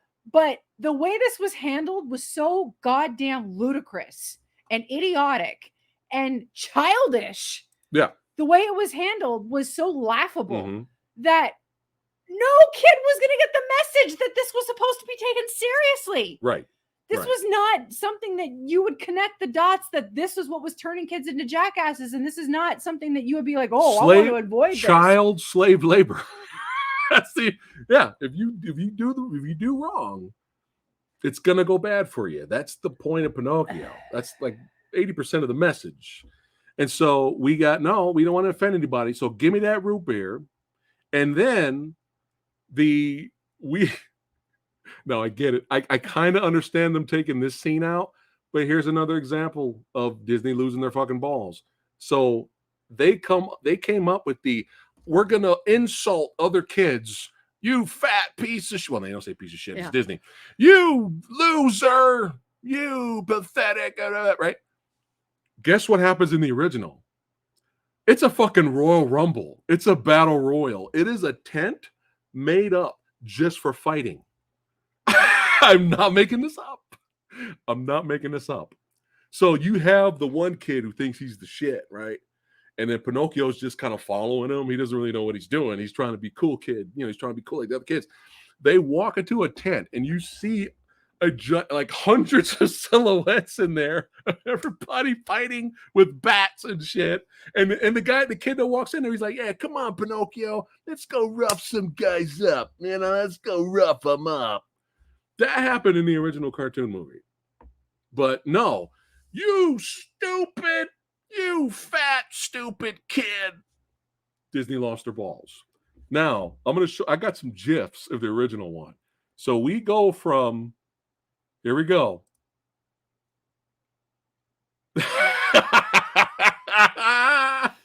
Yeah, that's what you think it is. Yes. There was a message to this movie. Okay. Yeah. Pinocchio. No, look at this. Look what happens. Pinocchio got fucked up. Are you guys seeing this? This is the message of the original movie, right?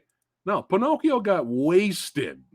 He got wasted. But no. Give me that root beer. Yeah. Annoying. But it's just not just that. Just afterwards, just no tension, no suspense, nothing, bland, generic. You forget about it after you're done watching it. And here's another example of just laziness. So at the end of the movie, we have this sequence here where they end up inside the sea monster, right? Because I guess having the regular whale was not interesting enough. So they made this sea monster. Well, they end up inside the sea monster. They break out. They try to get to shore, get to safety.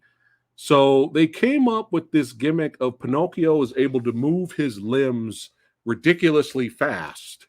And which is not in the original cartoon. So when he's dancing earlier, he's moving and trying to dance so fast, he almost sets himself on fire.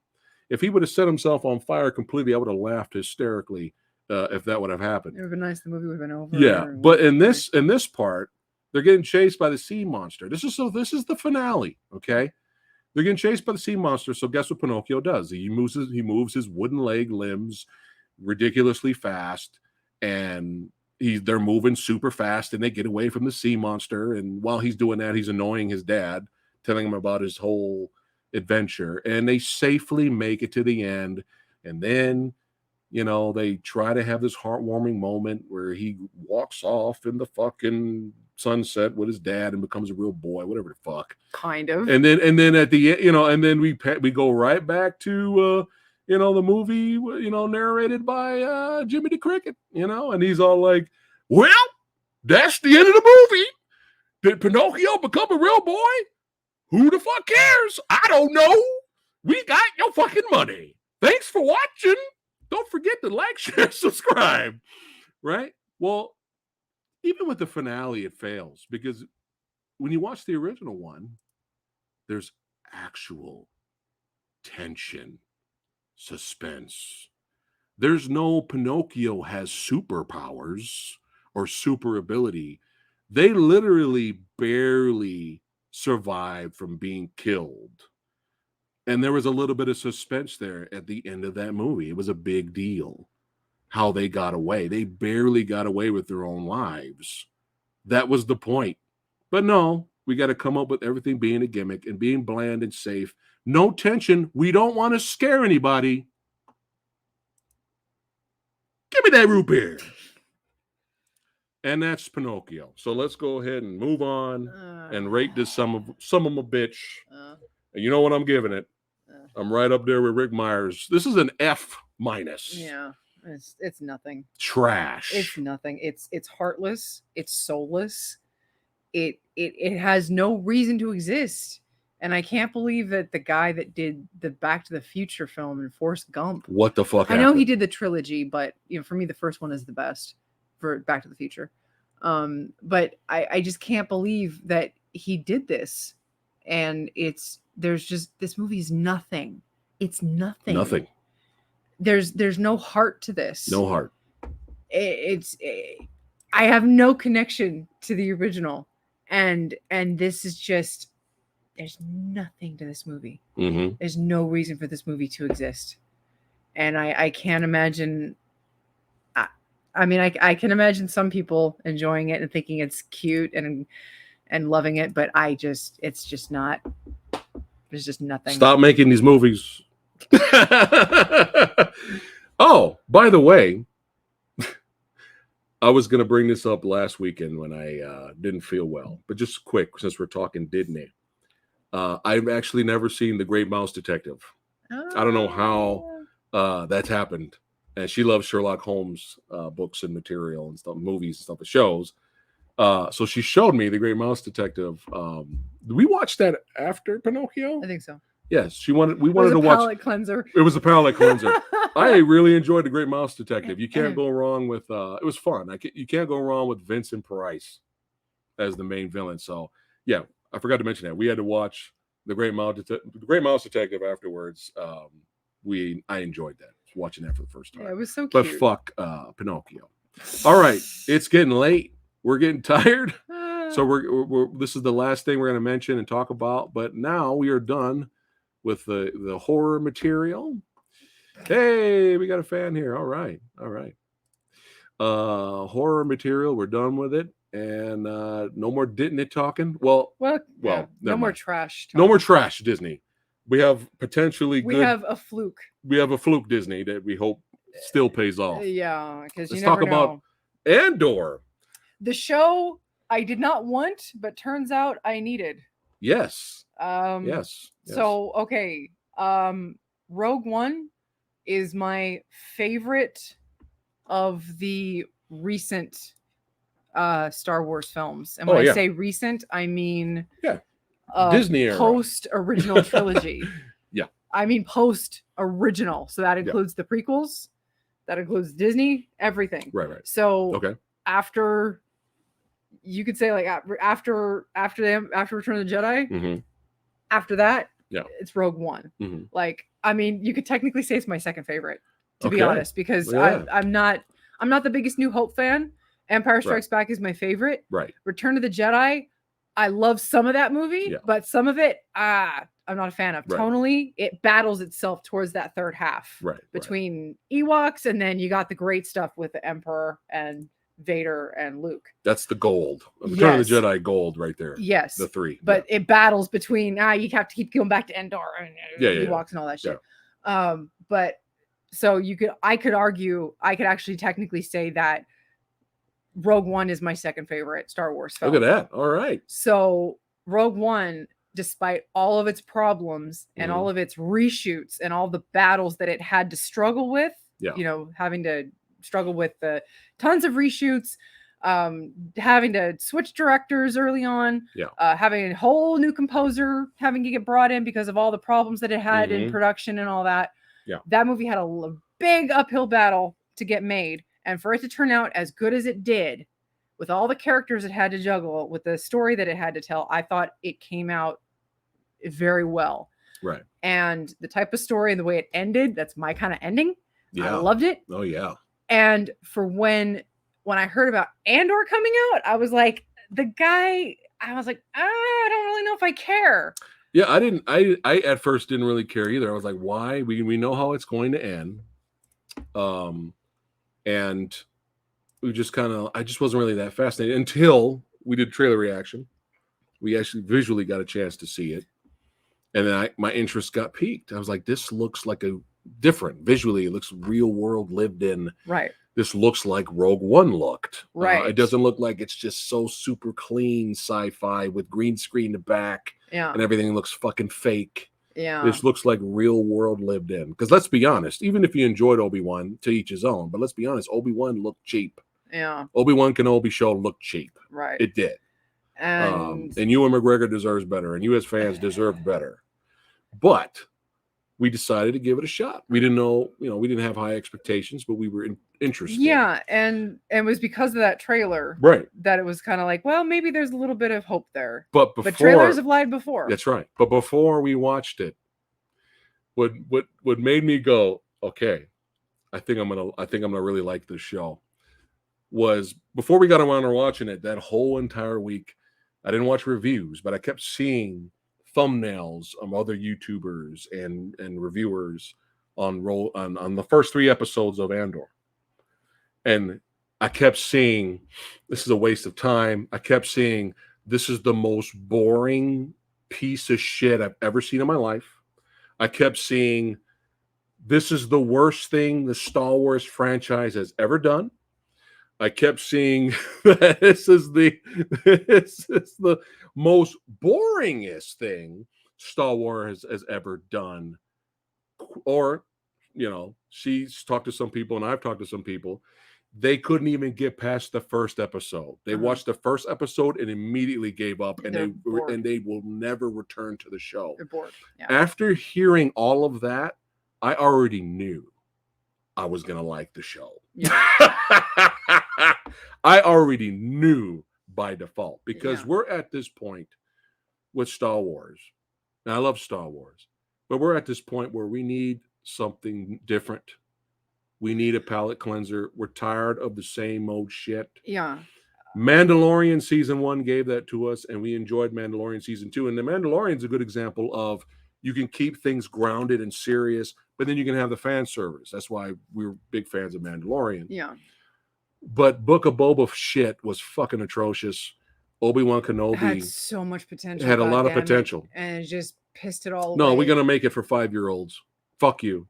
And that's the problem that I'm having with Star Wars, with the Disney Star Wars right now, is that, and you can disagree with me. That's perfectly fine. Yeah. I am ready for Star Wars to pull away from Skywalker, and Vader. I've been saying this forever. And even though this is in between all of that, and this still takes place within that time frame, right? Because obviously this is set in between episode 3 and episode 4, right? It's still in between, right? Luke Skywalker's out there, but he's a little kid. You know what I'm saying? Right. And obviously Rogue One, you see Darth Vader. There's a little bit of Vader in there, and you see Tarkin, and you see bad CGI Tarkin, bad CGI Leia, and all that, but they're not the central focus of it. And that's the thing with Andor as of right now. We're away from that. Yeah. And what Andor is focusing on right now is the Empire. Right. We're seeing a side of the Empire right now that we've never really been able to see before. We've always been told that the Empire is evil, and that's fine. Right. But we've never been shown why, the inner workings of it. And that might not be interesting to some people, and that's fine. Yeah. But I'm loving how arrogant we're actually seeing them right now. Yeah. We're seeing them ignore the signs. We're seeing them walk around like they own the place. Yeah. We're seeing them just waltz around, not even like in a hurry after somebody when they should be chasing people. They're just walking around like, oh, no, we'll catch them. No big deal. You know, we're seeing them being warned of a possible rebel alliance forming, and they're just like, no, I don't want to hear it because we're the Empire and fuck you. Right. I'm enjoying where we're going with this. And from my understanding, we're going to be 12 episodes in the first season, 12 episodes of the second season. None of this 6-episode bullshit. And what the show is allowing us to do right now is build. Yes. And world building. The first 3 episodes. Getting to know the characters, spending time with them. The first 3 episodes, what they did when they released them together, and I can understand why people weren't on board with that first episode, is because the first episode was a trilogy in a story. Right. It was absolutely tied together. It was kind of an hour-and-a-half movie, if you will. Right. It was connected. The first 3 episodes. The first 3 episodes of Andor were connected. You couldn't really watch it without going on to the next one, going on to the next one. So I could see why they released them all at the same time. It was setting up Andor. It was setting up all these characters around him. It wasn't just him. Yeah. And it was setting up this one place where he was at. And it was setting up, it was going back and forth. It was kind of doing what Boba Fett was trying to do in his first couple of episodes, but failed miserably because it was shot horribly. It was irritating. It was stupid. I didn't care about the fucking Tusken Raiders and all their fucking bullshit that they were doing. Yeah. And it did successfully what Boba Fett did not. And it showed the back and forth when he was a kid. And oh my God, this movie does not spoon feed you. The show does not spoon feed you anything. You have a flashback with him as he's a kid, and they're speaking another language, and they don't subtitle no subtitles. I was blown away. Because they trust you as an audience because they keep it so simple. They don't treat you like a fucking idiot. They treat you with respect. This audience is smart enough to stay with us, and then we're going to reward them. They basically so far that's what we're getting. They're basically keeping it to the point where like you should be able to understand this, and I'm like, thank you. Yes, it's like so refreshing, and the seeds that they're planting right now are so intriguing to me, and I feel like it's so refreshing because I'm so used to shit like Boba Fett and even the shit that went down in Obi-Wan. Yeah. And you're used to the shit that happened you're used to little baby Leia, Princess Leia. Yeah. Running around, running away from the villains that can't catch her, and the villains running into trees. Yeah. That's what you're used to. And the shit that happened in most of the trilogy. I am so accustomed to the Disney trilogy, yeah. I am so accustomed to, and even the George Lucas trilogy and some of it. Right. I am so used to the horrible tonal inconsistencies where you're trying to tell a serious story, but then you have to keep the attention of the kids.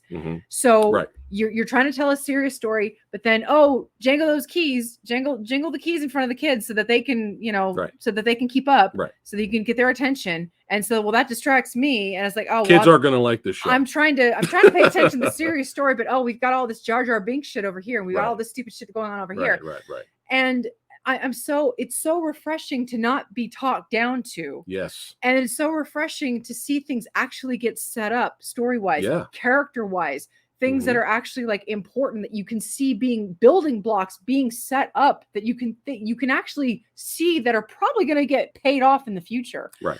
And not have irritating, unfunny jokes being slapped in the face with every 5 to 10 minutes. You're not getting any of that. And I'm just like, oh my God, we're actually getting dialogue. Yeah. We're actually getting dialogue and people talking to each other and meaningful dialogue that's actually going somewhere. Yeah.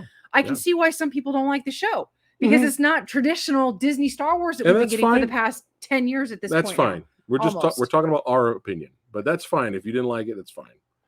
But, so I'm liking the direction that it's going so far. Well, it's from the creators of Rogue One, so that's why we have a shot here. And I'm sorry if this isn't your bag, but you've got Boba Fett and you've got Obi-Wan. Yeah. And hopefully Mandalorian stays its course because it's kind of a mixture of the two. Right.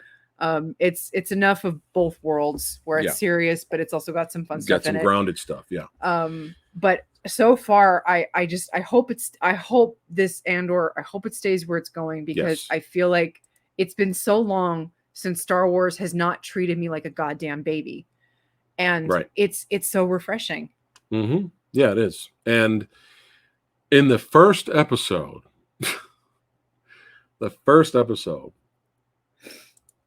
our boy just straight up caps a motherfucker in the head. Look at this. Does this look like Star Wars to you? Look at this. I love it. I love the visuals in this. And like I said this on a previous stream. I said, I love Star Wars. Not when it sucks, but I love Star Wars. And I grew up with it. I had the toys as a kid. Samurai Guy loves the combination of fantasy with sci-fi. I love the glowy sticks. I love when fight choreography is legit and badass. And I love that kind of stuff. I love the music. I love the Force, the Sith Lords. I love the fantasy element. I love the sci-fi dogfighting, the X-fight, the X-wings and shit. I love all that stuff. I love Star Wars when it's good. But there's absolutely nothing wrong if you want to create stuff just for kids. I was a kid. I grew up with it. Nothing wrong with that. But there's also nothing wrong with making something for the adults. Also, there's nothing wrong with that. There's nothing wrong with taking Star Wars seriously. And I think a lot of people are missing that point. When we were watching the episode and we were introduced to kind of like this police force that were kind of trying to hunt Andor and stuff like that, they knew some shit was going down. There was like a 5-minute to 8-minute dialogue between the guy who was in charge of the police precinct, and his second in command. And this is the first time we're introduced to both of these characters, and they have a long dialogue back and forth. And I turned to her and I was like, oh, Star Wars fans are going to hate this. I immediately were like, oh, they're not going to like this at all. They're not going to like this. But that dialogue between the brand new characters we were introduced to, by the third episode, there's a big action sequence chase that happens. And the second in command officer gets really fucked up in the head, affected by it. There's weight there.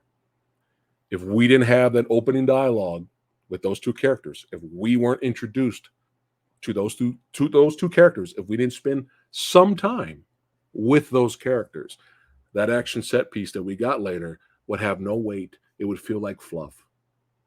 It would feel like you're watching the fucking Power Rangers that are riding their colored scooters in Book of Boba Fett, and you don't give a shit. There's nothing wrong with taking Star Wars seriously, letting the world build, letting characters develop. There's nothing wrong with that. And hopefully it doesn't disappoint us by the end. But we're 4 episodes in, and right at the beginning, the first episode, he had to make a decision right there. I'm going to kill somebody from the fucking, from the Empire. There's no way I'm getting out of this situation. Murder. Boom. Right in that fucking head. Right in the first episode. And again, I think you mentioned it too, like when we were introduced to his past and his tribe, and there's no subtitles. I think you said, oh, Star Wars fans are going to hate this. They're going to fucking hate it. But seeing the early beginnings of the rebellion, people getting pushed to the brink, I think could be fascinating. And it's so far, with 4 episodes in, we haven't been disappointed, especially with the visuals. And Skarsgård Prime is what we're calling him, is fucking amazing. This guy's such a good actor. And his character, we're loving his character so far. But once in a while, when it's time and when it's needed, you'll have an action set piece here and there.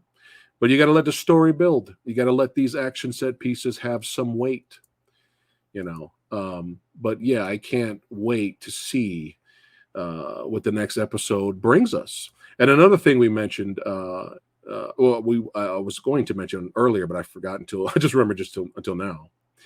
And it's the same actress that has played Mon Mothma from Rogue One. So it's great seeing her return in this series. But for for something that people are so bored with and they can't even make it through an episode, we are like, oh shit, it's over. That's where we're like, oh fuck, it's over already. Fuck. It's like, it's literally just when we want to see what's happening next. Yeah. The director credits are rolling. I was like, oh shit. Yeah. So I'm excited to see where this goes. It's like I said, it's a breath of fresh air for me, for someone who's so burned out from the Star Wars property, the Disney Star Wars properties. Yeah. Who couldn't stomach Book of Boba Fett. Yeah. Who was so sorely disappointed with Obi-Wan, who wanted to love the show. Who's very trepidatious about Mandalorian only because of the trajectory of Disney Star Wars right now. Even though I've enjoyed Mandalorian so far, right? We don't want it to run into the ground. I'm just nervous. Maybe third season. Hopefully, is the last. Yeah, end on a great, ending for Mon Mothma. Sorry, I said it wrong. No, he said Mon Mothra. Mothra. Someone saying Mon Mothra. Just remember, OGP. He said he wants to watch it. Just remember, man, it's slow burn. Okay. It's espionage. It's espionage. It's just it's a slow burn with building. Yes. It's literally, you see people. It's like every time I see this, like every episode I'm watching, I see the writers putting things into place. I literally see things every time there's dialogue, and then I see a scene several scenes later, I can just see somebody putting things into place, and I'm just like, I am loving this because it's been so long since I've seen this. Yeah. In Star Wars. I mean, it's just, and I'm just loving it. That by the end of that third episode, when you have this scene where you've got Andor escaping from the planet that he's on, and it's juxtaposed to the scene where he was originally escaping from the planet that he came from as a child, and you've got the whole town that's had to make this really hard decision in fighting back against this police force that was looking for Andor. Right. And they fought back, and they realize what they've done in fighting back. And you got the police force that just got their asses handed to them, and the music is swelling, and it's a dialogue free at this point because everyone's just gotten into this firefight. Yeah. And people have died. Yeah. People have died on both sides. Yeah. And Andor's escaping, and it's parallel with a scene of him escaping as a child, and you see the casualties on both sides, and you see people's faces, and you see the weight of what they've done, and you see that there's going to be consequences. It's all dialogue free. All dialogue and free. You see it in their faces, like, oh my God, shit is going to go down. By the end of that third episode, I'm like, I didn't know I needed this show. I didn't even want this show, but oh my God, here I am just clamoring for the next episode. And it's been so long since I've had that in a show. Yeah. And you have, there's not a lot of action because, like I said, it took them 3 hours. I got them earlier, but we got the sex bots are back.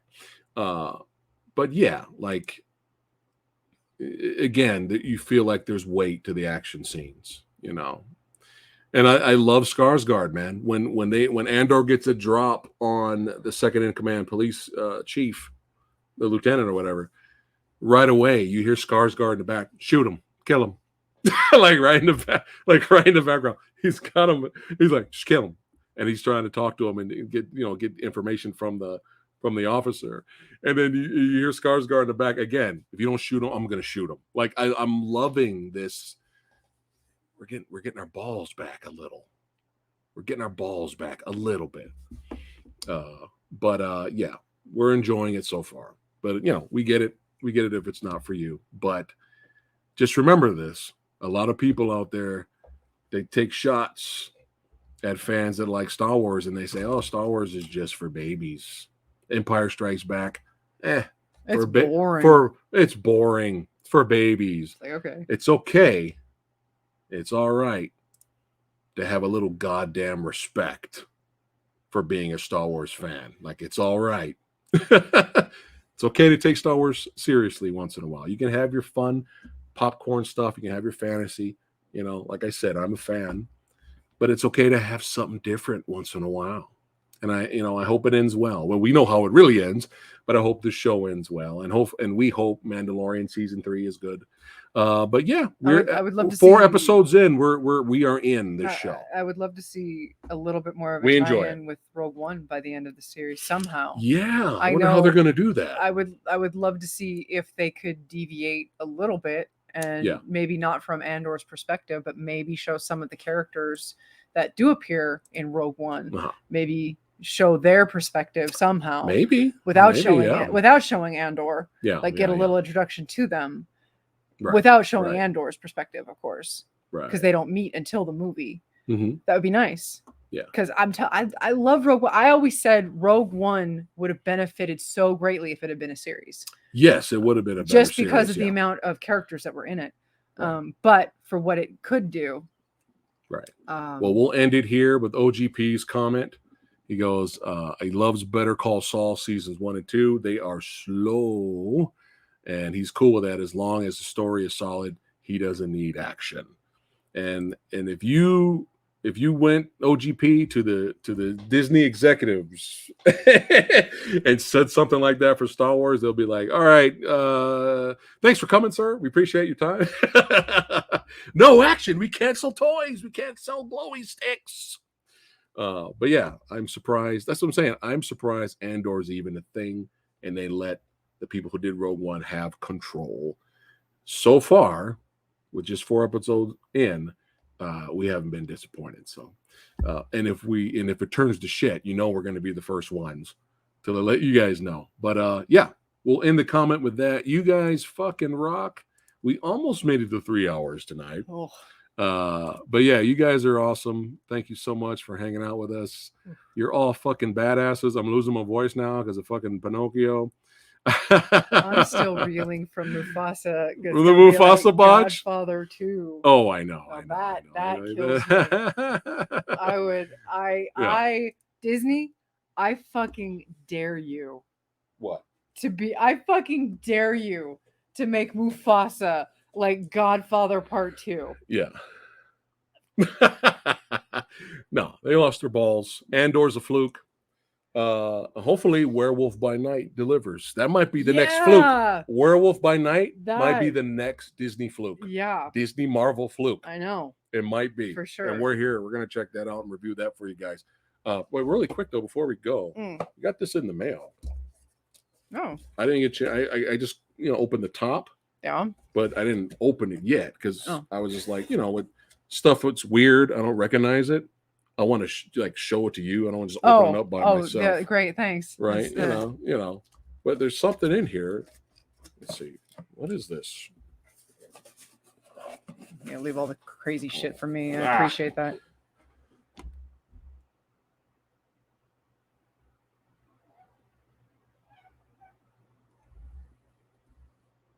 Holy shit.